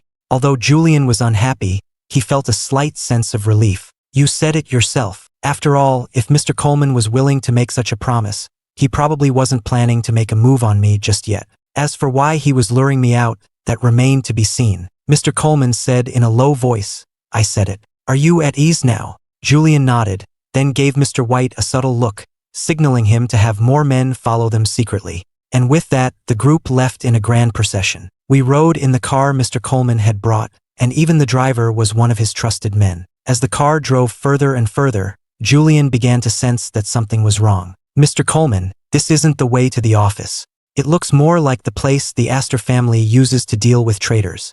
Mr. Coleman replied, what's done is done. Negotiating at the office is pointless. It's better to use more extreme measures.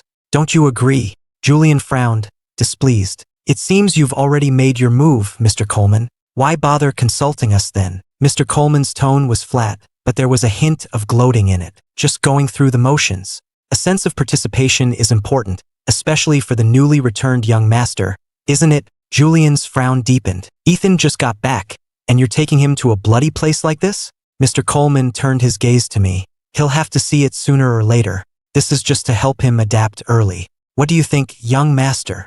I nodded. I'd like to see what you're all up to that you have to hide from me. When we arrived, we got out of the car one by one. The location wasn't actually remote. A quick glance revealed many people secretly guarding the area. We were on the second basement level of a shopping mall. The first basement level was just an ordinary warehouse, nothing special except for extensive soundproofing. Julian waved a hand in front of his nose in disgust. Mr. Coleman, you need to do some cleaning. The stench is overwhelming. You could skip the interrogation and just let them suffocate to death. Mr. Coleman laughed. Of course, those who don't come often, like the 2 young masters, wouldn't be used to it. Look at White, completely unfazed. Mr. White was always in charge of these matters. For him, it was a walk in the park. The other subordinates spread out, guarding every entrance in layers. In the end, only the 4 of us went inside, with Mr. Coleman and Mr. White leading the way. Mr. Coleman took out a key card and swiped it on the access panel. The doors slid open, and an even more pungent smell hit us. Even I couldn't help but frown, let alone Julian. We walked to an interrogation room in the far corner, where 3 people were held separately, all covered in injuries of various sizes. Sensing our presence, they started shouting incoherently. making it impossible to tell if they were cursing or begging for mercy. Mr. Coleman pointed at them with a smile. A corporate secret was leaked, and these three were exposed. After investigation, 2 of them are spies from a rival company, and 1 is a traitor. Julian, covering his nose, asked with a frown, "Did you get anything out of them?" Mr. Coleman smiled. "They're tough nuts to crack. But I did discover something interesting." Mr. Coleman gestured to the guards in the room, who then pulled the black cloths from the 3 captives' eyes. The other 2 were relatively calm, but the young woman in the middle became extremely agitated the moment she saw me. She suddenly shouted at me, "I've seen him! In the Black Serpent Syndicate's territory in the Goya district of Oakland." She had once been a member of the Black Serpent Syndicate. After offending her superior and facing the risk of being silenced, she had deserted the organization and fled to the States. And she had indeed seen me, albeit only from a distance. But because of my status and striking appearance, I had left a deep impression on her. Hearing her words, Mr. Coleman revealed a subtle smile. Everyone in the Astor family, including him, was investigating my past. At first, they found nothing, and he assumed the Astors had deliberately erased my history. But he intensified his search, and unexpectedly, he had found a lead. The young woman who had just spoken wasn't a spy from a rival company at all. She was one of his own subordinates who had joined 3 years ago. Shortly after my photo was circulated, she had come to him. So, today's entire scene was a setup he had orchestrated. But Mr. Coleman acted completely surprised. "You can't just say things like that. How could you have possibly seen the Astor family's young master?" Julian and Mr. White were alarmed, worried he might discover something he shouldn't. Their eyes instinctively fell on me, but my expression was perfectly normal, even showing the same confusion as them. The woman insisted, "I am 100% certain that the boy I saw before was him. You'd be hard-pressed to find another person in the world with such remarkable features." Mr. Coleman quickly followed her lead. "How could the Astor's young master appear in the Black Serpent's territory and be seen by you?" The woman replied, "I don't know why he was there, but the higher-ups were so respectful to him. I could tell he was someone important. His itinerary was top secret, known only to the syndicate's top brass, and very few ever saw his face. I happened to be on the run from the organization at the time and was hiding in a box in a safe, secluded warehouse. When a few of the leaders came in with him to inspect some goods, I saw his face through a crack. I listened silently, my expression unchanging. It seemed there was some truth to it. That useless bunch from the Black Serpent Syndicate had let a traitor escape and hadn't cleaned up their mess after all this time. Now, she had shown up right in front of me. And of all people, Mr. Coleman had found her. Although Mr. Coleman didn't really believe the woman's claims about my supposed high status abroad, what if it were true? "Do you have anything to say about her accusation, young master?" Julian and Mr. White also looked at me with skepticism. I turned to Mr. Coleman with an innocent and bewildered expression. "You're just going to believe the words of a traitor? Her story is full of holes. Aren't you going to have someone verify it? Where's the proof? For all we know, she's deliberately lying. And at a critical moment like this, when we all walk in, instead of thinking about how to save herself, she immediately latches onto me. Your line of questioning sounds more like you're leading her on. Could it be that she's one of your people, and you deliberately planted her here?" Julian and Mr. White were suddenly jolted to their senses. Mr. Coleman felt a flicker of panic. The woman was indeed his subordinate, a fact that could be easily discovered. At the same time, he had no proof, as the Black Serpent Syndicate was not his territory and he had no dealings with them. He had managed to fool Julian and Mr. White, but I had turned the tables on him. But Mr. Coleman was an old fox who had been around for decades, and he didn't show any cracks in his facade. "What are you suggesting, young master? That I would conspire with an outsider to frame you? Since she said it, there must be some truth to it. As for proof, it's under investigation, and I'm sure we'll have results soon. Besides, it's not something to be ashamed of. If you truly have such a background, it would be a great asset to the Astor family, wouldn't it? No need to be secretive." Before I could speak, Julian, having regained his composure, sneered. "Mr. Coleman, you went to all this trouble to bring us here just to listen to a traitor's ramblings? That doesn't seem like your style." Mr. Coleman chuckled, but his eyes were terrifyingly dark. "I was just being impatient. Since it concerns the young master, I had to give it more attention." Mr. White quickly added, "Then let's wait until Mr. Coleman has proof. Can we now continue discussing the corporate leak?" Neither of them showed any sign of doubting me. Even if the woman was telling the truth, it didn't change the fact that I was an Astor by blood. In contrast, Mr. Coleman's actions were suspicious at every turn. No matter how unwilling Mr. Coleman was, he couldn't continue the previous topic. He gestured for his men to bring out the interrogation files for the other 2 captives and place them before us. This is all we have. You decide what to do with them. Julian and Mr. White glanced at the files, their brows furrowed. Suddenly, a loud noise echoed through the area, and several men rushed in to report, "Trouble! There's a fire upstairs. It's spreading fast and has almost engulfed the entire mall. The scene is chaotic." Julian and Mr. White's hearts tightened. Was this the start of their move? They couldn't believe Mr. Coleman would dare to create such a huge scene. I feigned panic, but inwardly, I was perfectly calm. A fire? I doubted it. I could faintly hear gunshots and explosions. It sounded more like a firefight. Mr. Coleman made a swift decision, ordering the men beside him. "There's an emergency exit over there. Escort the young masters out immediately. As for the people in the interrogation room, if they die, they die." Mr. White moved quickly, rushing out first to check the escape route. Julian grabbed my hand, his expression grave. "Come with me." Mr. Coleman watched our retreating backs, a murderous glint in his eyes. When we finally made it to ground level, we found that among the panicked crowd, there were numerous plainclothes thugs who instantly targeted me and Julian. One group aimed their guns at us, while another, armed with melee weapons, rapidly closed in. Mr. White single-handedly held off a dozen of them. "Mr. Julian, you take the young master and go. I'll cover you." A raw, murderous aura erupted from him. No one would have guessed he was just a butler. We had also stationed a number of our own people near the mall, but the chaos was so extreme that our reinforcements hadn't arrived yet. Julian didn't hesitate. He grabbed me and ran. I took a closer look at the attackers.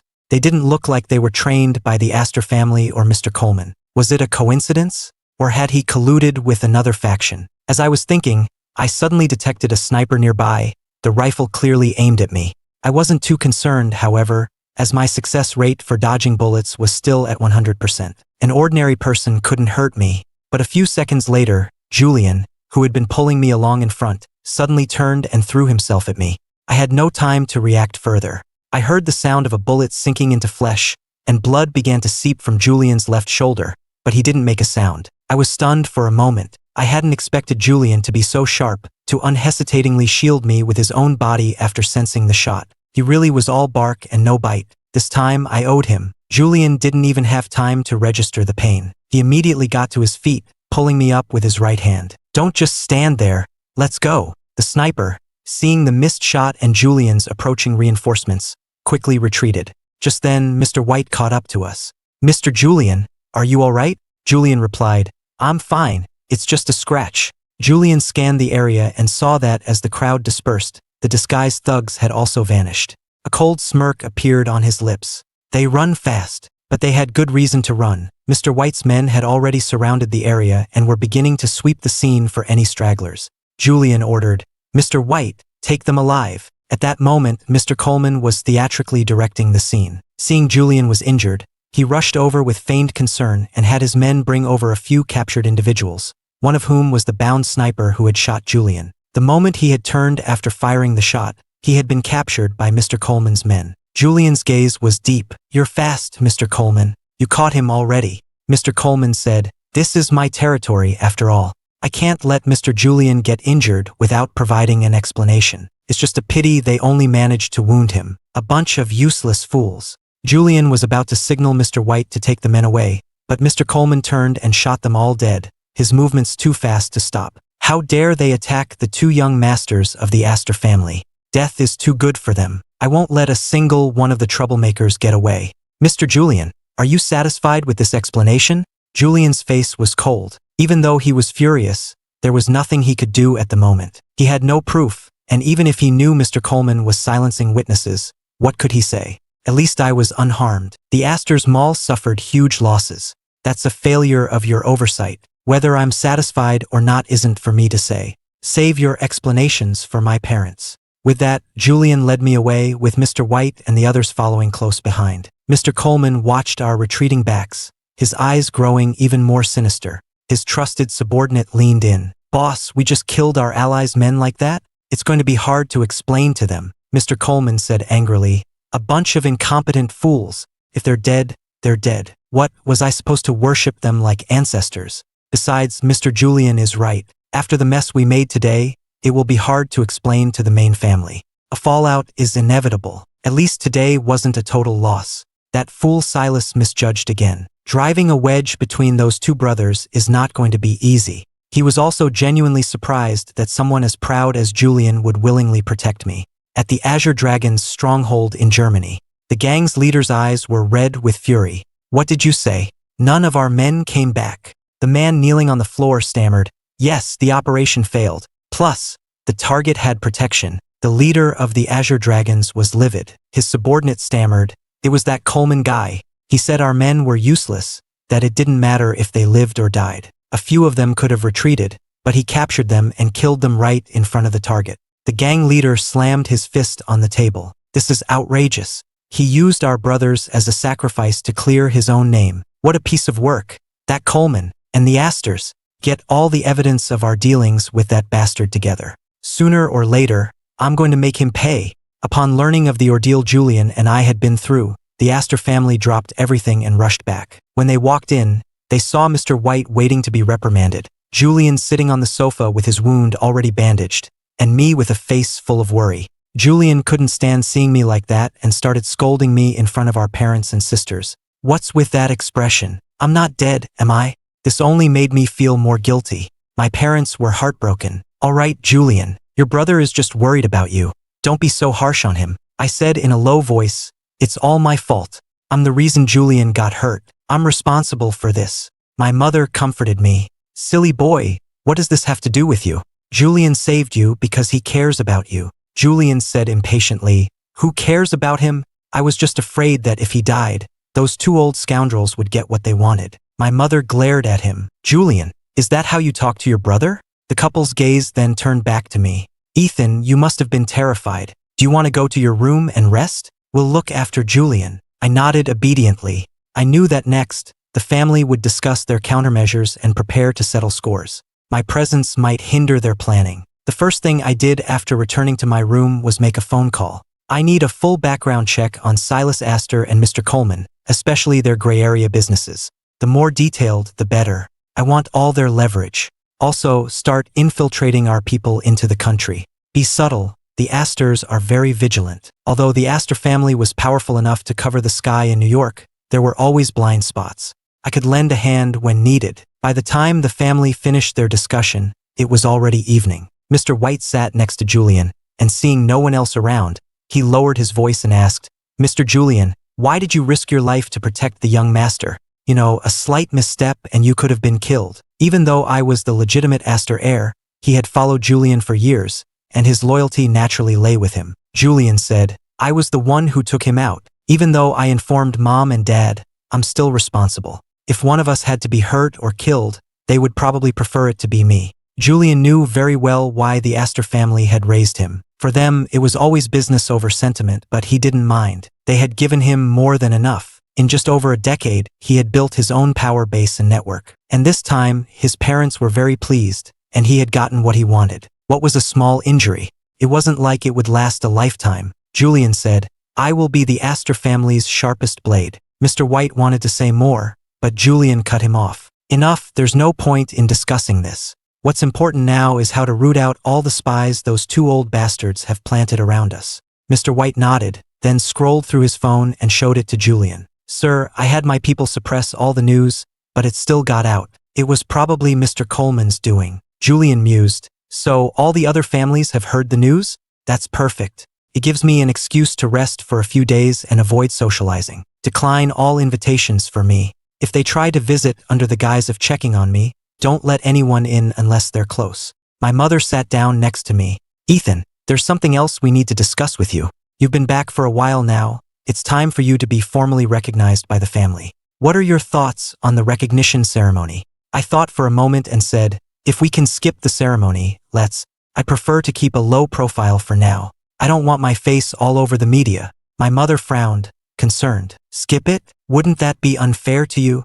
I smiled. "What's there to be unfair about? Knowing that you, Dad, and my sisters care for me is enough. A ceremony doesn't change that. Besides, I'll have plenty of opportunities to meet people in your circle by following Julian around. I don't need this one event." The couple discussed it briefly and didn't insist further. "All right, we'll do as you say. Later, when all the Astors are gathered, we'll hold a private ceremony for you internally. The very next morning, Chloe showed up. No matter how much Julian refused to see her, she wouldn't leave.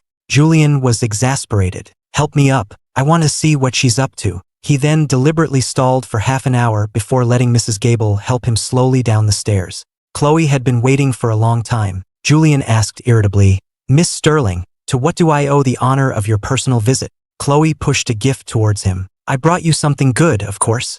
Open it, you'll like it." But Julian made no move to take it. "It's just a gift. Next time, you don't have to come in person." Chloe said, "I couldn't do that. My conscience wouldn't be clear until I saw you were all right." Julian smiled. "Spit it out. Why are you really here at the Astor estate?" Before, she couldn't get far enough away from him. Why would she visit in person now? Chloe said, "To bury the hatchet with you, of course." Julian looked at her warily.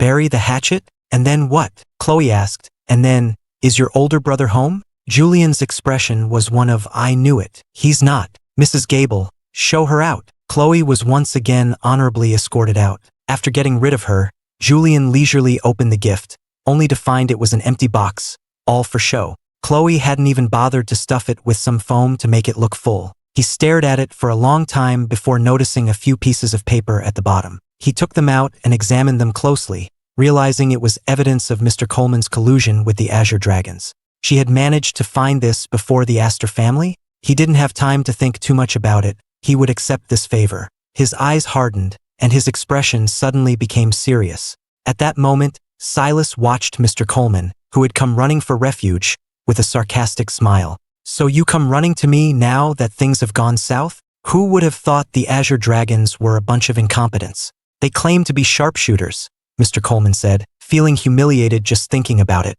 "But at least we know the entire Astor family is protecting Ethan like he's a treasure. He's their only weakness. I hear they've all gathered now, probably about to come settle the score with us. We've been fighting in the shadows for so long. It's time for a real confrontation. If we drag this out any longer and let Marcus's children grow stronger, we'll lose our chance completely." Silas nodded. "Then let's stick to our original plan. A direct confrontation is out of the question. We'll take them down one by one." Mr. Coleman said, "We can't wait. Send our people now. We have to act before the others get back. If that couple finds the evidence and comes after us first, we won't be able to handle it." Waking up late again, I found the vast mansion strangely empty, with only me left. So I asked Mrs. Gable about everyone's whereabouts. Mrs. Gable answered honestly, "Young master, the master and madam are investigating yesterday's attack on you and Mr. Julian. The 3 young mistresses are also helping. The whole family was mobilized. This time they were serious." I continued, "And Julian? Miss Sterling from the Sterling family visited a short while ago. Afterwards, Mr. Julian and Mr. White left in a hurry. What was Chloe doing here? Could she have said something that made them rush out like that? She said she came to visit Mr. Julian and brought a gift." My expression grew serious. My parents and sisters had left at the same time, one after another as if prearranged, but they hadn't gone to the same place. This meant they had suddenly received some crucial information that required them to handle it personally, and they had split up to do so. After asking these questions, I went straight back to my room and immediately made another call. "Mobilize everyone in the intel department. Track the movements of every Astor family member, especially the 2 I told you to focus on yesterday. Report any unusual activity to me immediately. Be quick." How could there be such a coincidence? The entire family had split up and left, knowing I had no self-defense skills and that Julian was injured. If it was a coincidence, fine. But what if someone had deliberately lured them away? My eyes narrowed, a familiar cold light glinting within them. I took a moment to compose my emotions and tone, then called my parents and sisters one by one to complain, using an innocent voice to protest that Julian had snuck out, leaving me all alone at home. Their reactions were all, without exception, ones of surprise, followed by worry. They also realized the gravity of the situation. "Ethan, we're coming back right away to be with you, and we'll deal with him." Of course, their real concern was ensuring Julian's safety. But just over 10 minutes later, Julian and Mr. White returned, safe and sound. I was a little surprised to see them. Had I been overthinking things? The first thing Julian saw when he walked in was me. He snorted without ceremony. "I was only out for a little while, and you've already learned to tattle? Someone is really annoying." I didn't deny it. It seemed he had already been in contact with our parents. As long as nothing had happened, it was fine. As for my parents and sisters, they had all rushed back, afraid someone had deliberately lured them away to make a move on the two of us. After all, this was a critical time. Once they were home, they all breathed a sigh of relief and didn't say much more.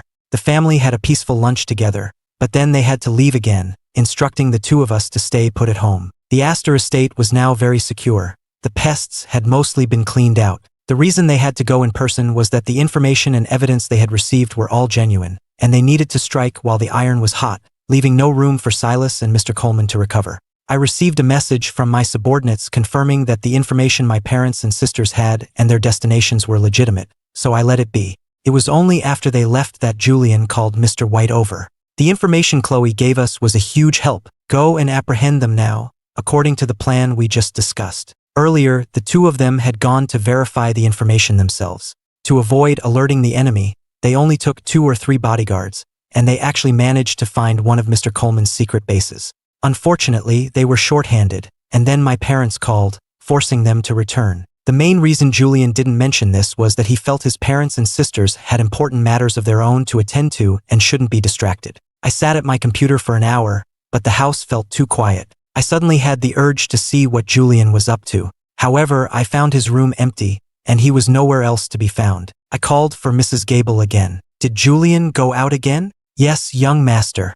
Mr. Julian specifically told me not to inform you, afraid you would complain again. I felt a headache coming on. Why was he so disobedient? He was injured, yet he was still running around with Mr. White. Mr. White was more than capable. There was no need for Julian to risk himself by personally overseeing things. Did Julian go out with Mr. White? Mr. White left first. They likely took different routes. You mean Julian went out alone, without Mr. White accompanying him?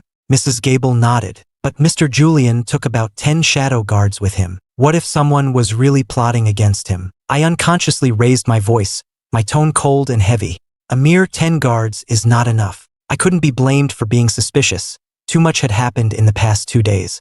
Mrs. Gable said, I tried to stop him, but I couldn't. He said that Mr. White was going to the truly dangerous place, and he was just going to the Apex Tower to pick up a file. She was, after all, just a servant and had no authority to question her master's movements. And she hadn't intended to tell me any of this. After Mrs. Gable left, I fell into deep thought. It was too late to notify my parents now. Besides, I had already sent them on a wild goose chase once, wasting their time. What if this was another false alarm? It would be better for me to go and drag the disobedient Julian back myself. Just as I was thinking this, my phone rang. Seeing the caller ID, I answered without hesitation. Chief, it's bad. Julian has been captured. My face turned to ice. Mobilize all our personnel in New York immediately, and send me his precise location. I turned back to my room, grabbed a couple of weapons and strode out, running right into Mrs. Gable, who hadn't gone far. Seeing the terrifying aura around me, Mrs. Gable and the other nearby staff trembled involuntarily.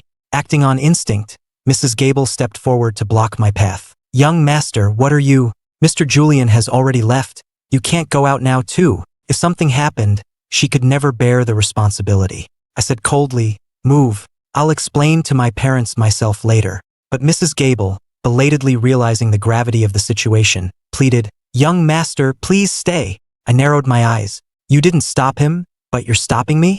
Is he your only master? Faced with my sudden, intimidating presence, Mrs. Gable's heart pounded, and the others didn't dare to breathe. It felt as if one more word from them and I would strike them down. I continued, I said, if anything happens, I'll take the blame. While they were still stunned, I had already walked a good distance and vanished from their sight. A minute later, I had commandeered a limited edition sports car from the garage and disappeared before their eyes in an instant. By the time they reacted, all that was left was a trail of exhaust fumes. Mrs. Gable pushed past the regular staff and shouted into the air, quick, follow and protect the young master. A few seconds later, several figures emerged from the shadows. One of them said hesitantly, most of our men were taken by Mr. White. The rest of us have to guard the estate. We can't leave. Without a direct order from their master, they dared not abandon their posts. Mrs. Gable was frantic. The master and madam's phones were all going unanswered, and she couldn't even reach her husband, Mr. White. She could only pray that nothing terrible would happen today. In the study of Silas's private residence, it was still the two of them, but now, their demeanor was much more relaxed, with a hint of strategic confidence and the smug satisfaction of a plan coming to fruition. In front of them was a massive screen, displaying a live feed. A boy, covered in wounds, lay in a pool of blood, his hair matted with dirt and gore. Even in such a state, he didn't make a sound. If the Astors were here, they would have recognized him instantly as Julian, the son they had doted on for over a decade. But his eyes showed no fear or submission. A mocking smile even played on his lips.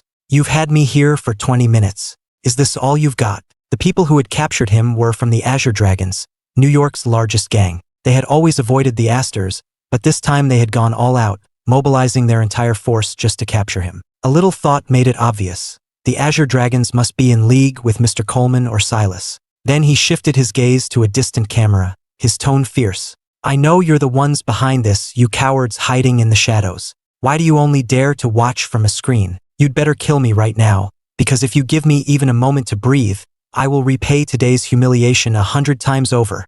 Julian's voice echoed through the empty underground parking garage, hoarse and tinged with the smell of blood, yet still filled with untamable pride. Even imprisoned and covered in wounds, he was still the same Julian the Astors had meticulously raised, the one who had never bowed to anyone. In the control room, Silas and Mr. Coleman were surely enjoying the show they had directed, savoring the thrill of caging a tiger. And I was in the driver's seat of a speeding Bugatti Divo, the calm voice of genius reporting in my earpiece. "Chief, target location locked, Apex Tower, abandoned underground parking, level B3. The Azure Dragons have deployed about 50 core members, with snipers positioned on the perimeter. It seems they anticipated your arrival. This is a trap for both you and your brother." "Understood." My voice was steady, my hands on the steering wheel showing no tremor. The car cut through the night like a black bolt of lightning, the roar of its engine the only battle hymn in my heart. The image of Julian taking a bullet for me replayed endlessly in my mind. That bullet, meant for me, the bloom of red on his shoulder, was like a searing brand, burning away the last vestiges of my disguise as a docile younger brother. Family. The word had once been a distant, foreign concept to me. But with the Astors, I had felt a clumsy yet sincere affection. Their caution, their protection, and Julian's contradictory, reluctant guardianship were all slowly melting the wall of ice I had built around myself over 20 years of solitude. So, when my family was in danger, I could no longer stand by and do nothing. A screech of tires shattered the silence of the parking garage. To the astonishment of the Azure Dragons, my car executed a perfect drift, coming to a stop just outside their encirclement. The butterfly doors swung upward, and I stepped out of the car. I surveyed my surroundings, my gaze sweeping over the armed, menacing gang members before finally settling on Julian, who was chained to a concrete pillar. He looked terrible, his white shirt stained with blood, a trickle of it at the corner of his mouth. But his eyes, upon seeing me, first showed shock, then ignited with a complex, unreadable light. The leader of the Azure Dragons, a bald man with a fleshy, scarred face, sneered as he approached me. "The Astor heir? You really dared to come alone. You've got guts. Today, you two brothers can be reunited here, and you'll have company on your way to hell." I ignored his taunts, my eyes fixed on Julian as I asked calmly, "Can you still walk?" Julian was stunned. He probably hadn't expected me to be so calm in the face of such a scene, as if I were asking him for a stroll in the park. He managed a weak but still proud smile. "Not dead yet. Good." The moment the word left my lips, I moved. My body left an afterimage as I vanished from my spot. The next second, a symphony of agonizing screams filled the air. To the terrified onlookers, I was like a god of death descended from hell, weaving through their ranks. My movements were clean, precise, and efficient. My elbows, knees, knuckles, every part of my body became a lethal weapon. I didn't kill them. My organization, Spectre, has an ironclad rule. We are maintainers of order, not reapers of life. Each of my strikes landed precisely on a vulnerable joint or nerve cluster, instantly incapacitating them without causing fatal injury. In less than 3 minutes, everyone in the parking garage, except for the bald leader, was on the ground, writhing in pain. The leader was completely terrified. He tremblingly raised his gun to aim at me, only to find that his wrist was already caught in my unyielding grip. I didn't even look at him, my gaze still fixed on Julian as I applied a little pressure. A sharp crack of breaking bone was followed by a pig-like squeal, and the gun clattered to the floor.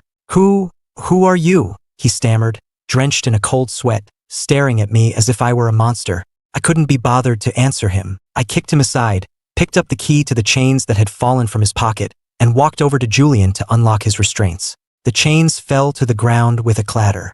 Julian looked at me in shock, his eyes scanning the bodies strewn across the floor. Took him a long moment to find his voice. You were acting this whole time? He asked, his throat dry. I helped him up, letting him lean on me for support. Then I looked up at the security camera pointed directly at us, a cold smile playing on my lips. How could a family of sharks produce a goldfish? I repeated the thought I'd had when we first met, then turned to Julian and said, I was no accident in the Astor family.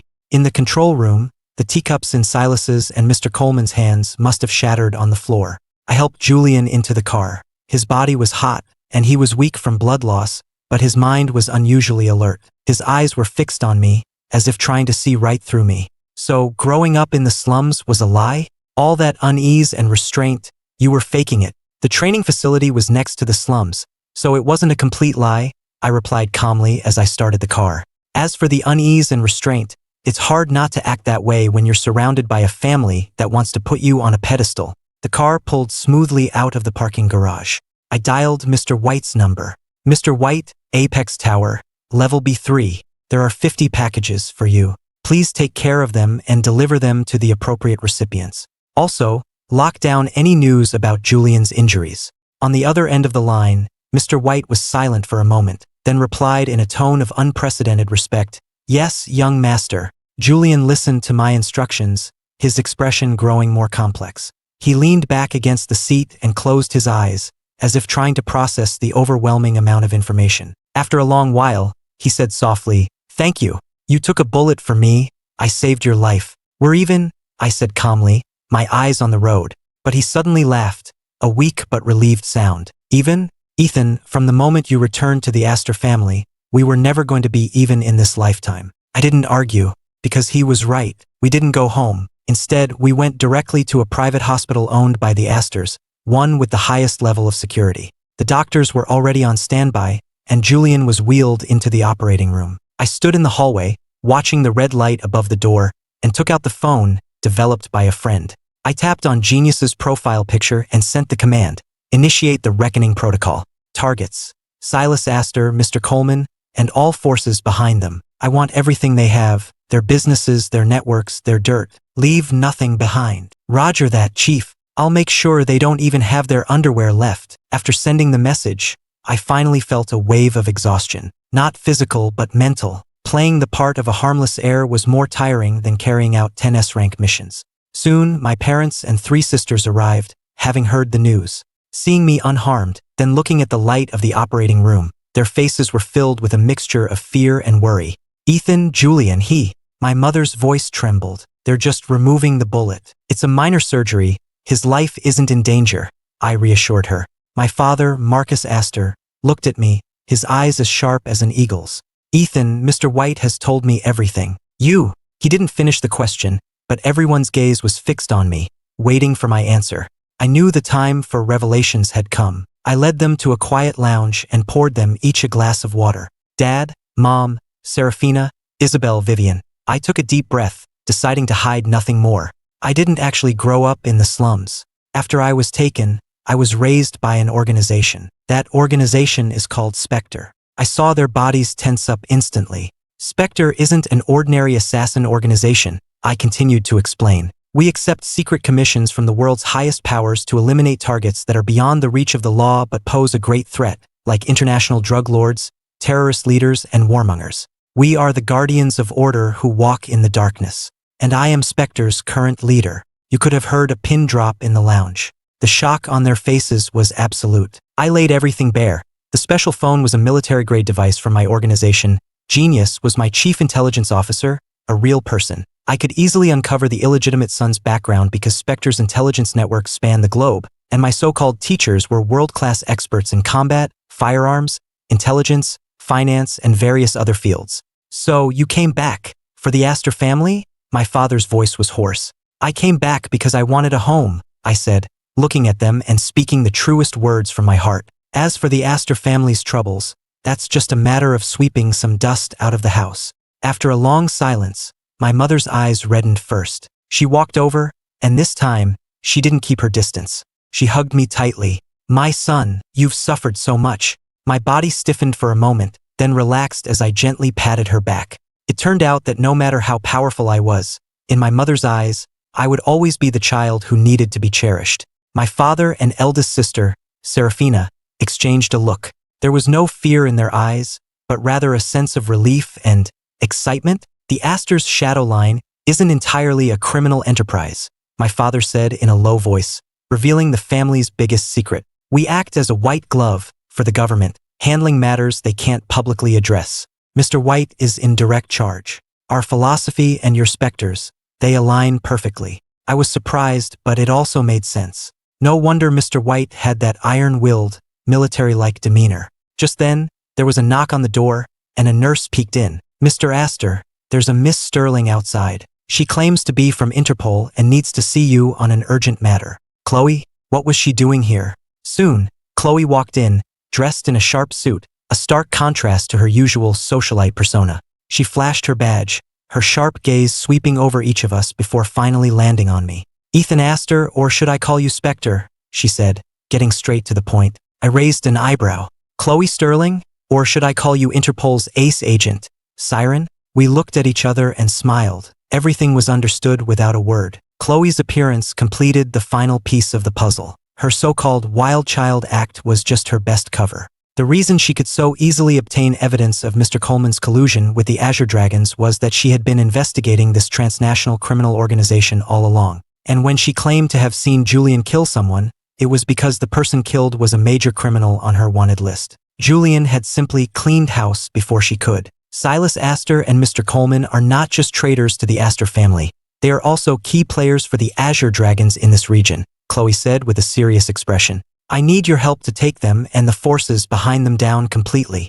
My father looked at me, his eyes questioning. I nodded. That's exactly what I had in mind. An unprecedented alliance was formed. I represented the absolute power and global intelligence of the underworld. Chloe represented the legitimacy and international resources of the law, and the Astor family possessed an unrivaled commercial might and local influence. When Julian came out of surgery and learned everything, he looked at me with a complex expression and said, "You really know how to keep a secret." Then he smiled, the exhilarating smile of someone who has met their match.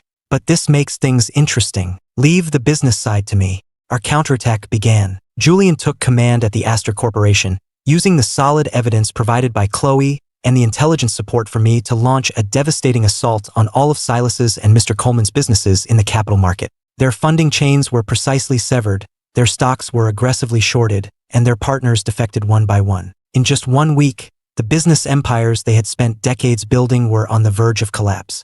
Meanwhile, I mobilized the power of Spectre to dismantle their hidden networks of dark money, money laundering operations, and secret strongholds around the world. Chloe, in her capacity as an Interpol agent, coordinated with police forces in various countries to launch a global manhunt for members of the Azure Dragons.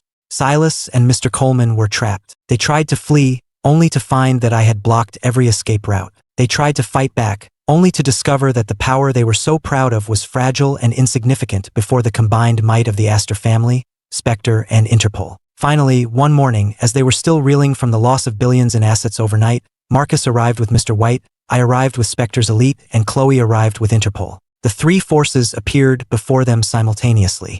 Looking at their once arrogant faces, now ashen with despair, I didn't waste a single word. What awaited them was a dual judgment, from both the law and the darkness. 1 year later, the Aegean Sea, Santorini. A grand wedding was held in a blue-domed church on the edge of a cliff. The sun, the turquoise sea, the white buildings, it was as beautiful as a painting. I stood before the priest in a white suit, watching my bride, Chloe, walk slowly towards me. Today, she wasn't in a uniform or flashy streetwear, but in a stunning white wedding dress that was breathtakingly beautiful. Her eyes, once as sharp as an eagle's, were now filled with a gentle smile. In the pews, my family was all there. My parents' eyes glistened with happy tears. Julian, in his groomsman's suit, wore his usual proud smirk, but the blessing in his eyes was sincere. My 3 sisters were there too, looking at me as if watching a treasure they had guarded for years finally find its perfect home. Mr. Ethan Astor, do you take Miss Chloe Sterling to be your wife, for better or for worse? I do. I cut off the priest without hesitation, drawing a wave of warm laughter from the guests. Chloe also smiled and said, I do. We exchanged rings, and amidst the blessings of everyone present, I lifted her veil and leaned down to kiss her. This kiss was the union of underground order and public justice, a fusion of darkness and light. After the wedding, our family stood on the cliff's edge, feeling the sea breeze and watching the sunset. In the past year, the Astor family had undergone a monumental transformation. I integrated Spectre with the family's shadow line, creating a new organization dedicated to upholding justice on a global scale. It remained a king in the underworld, but now it operated in the light. Julian, meanwhile, had taken full control of the Astor Corporation's business empire. Under his leadership, the group expanded at an unprecedented rate, becoming a true commercial titan. The two of us, one in the light and one in the shadows, brought the Astor family's influence to its absolute peak. He also found his own happiness with a formidable businesswoman who was his equal in every way. They were both lovers and the best of business partners. My parents retired with complete peace of mind and began their round-the-world trip, enjoying the private time they had long deserved. My eldest sister, Serafina, ultimately did not go through with the arranged marriage. She conquered her intended partner on her own terms at the negotiating table, and they went from business rivals to soulmates who admired each other, creating a new business legend together. My second sister, Isabel, finally found the courage to confess to the genius doctor she had admired for years. Today, they co-manage a world-class private research institute dedicated to solving medical challenges. My third sister, Vivian, with her talent and the family's backing, became an internationally acclaimed actress and started her own entertainment company. She eventually found love with a great director who admired and understood her, achieving success in both her career and her personal life. And Mr. White remained my most capable deputy, faithfully managing the daily affairs of the new shadow line, becoming the most reliable guardian of the new order. Chloe leaned on my shoulder and asked softly, "What are you thinking about?" I looked out at the distant horizon, the golden glow of the setting sun washing over us, warm and serene. "I'm thinking, it's good to be home," I replied softly, squeezing her hand. Yes, it was good to be home. I was no longer the solitary specter. I was Ethan Astor, a son to my parents, a brother to my sisters and to Julian, and a husband to Chloe. I had the whole world,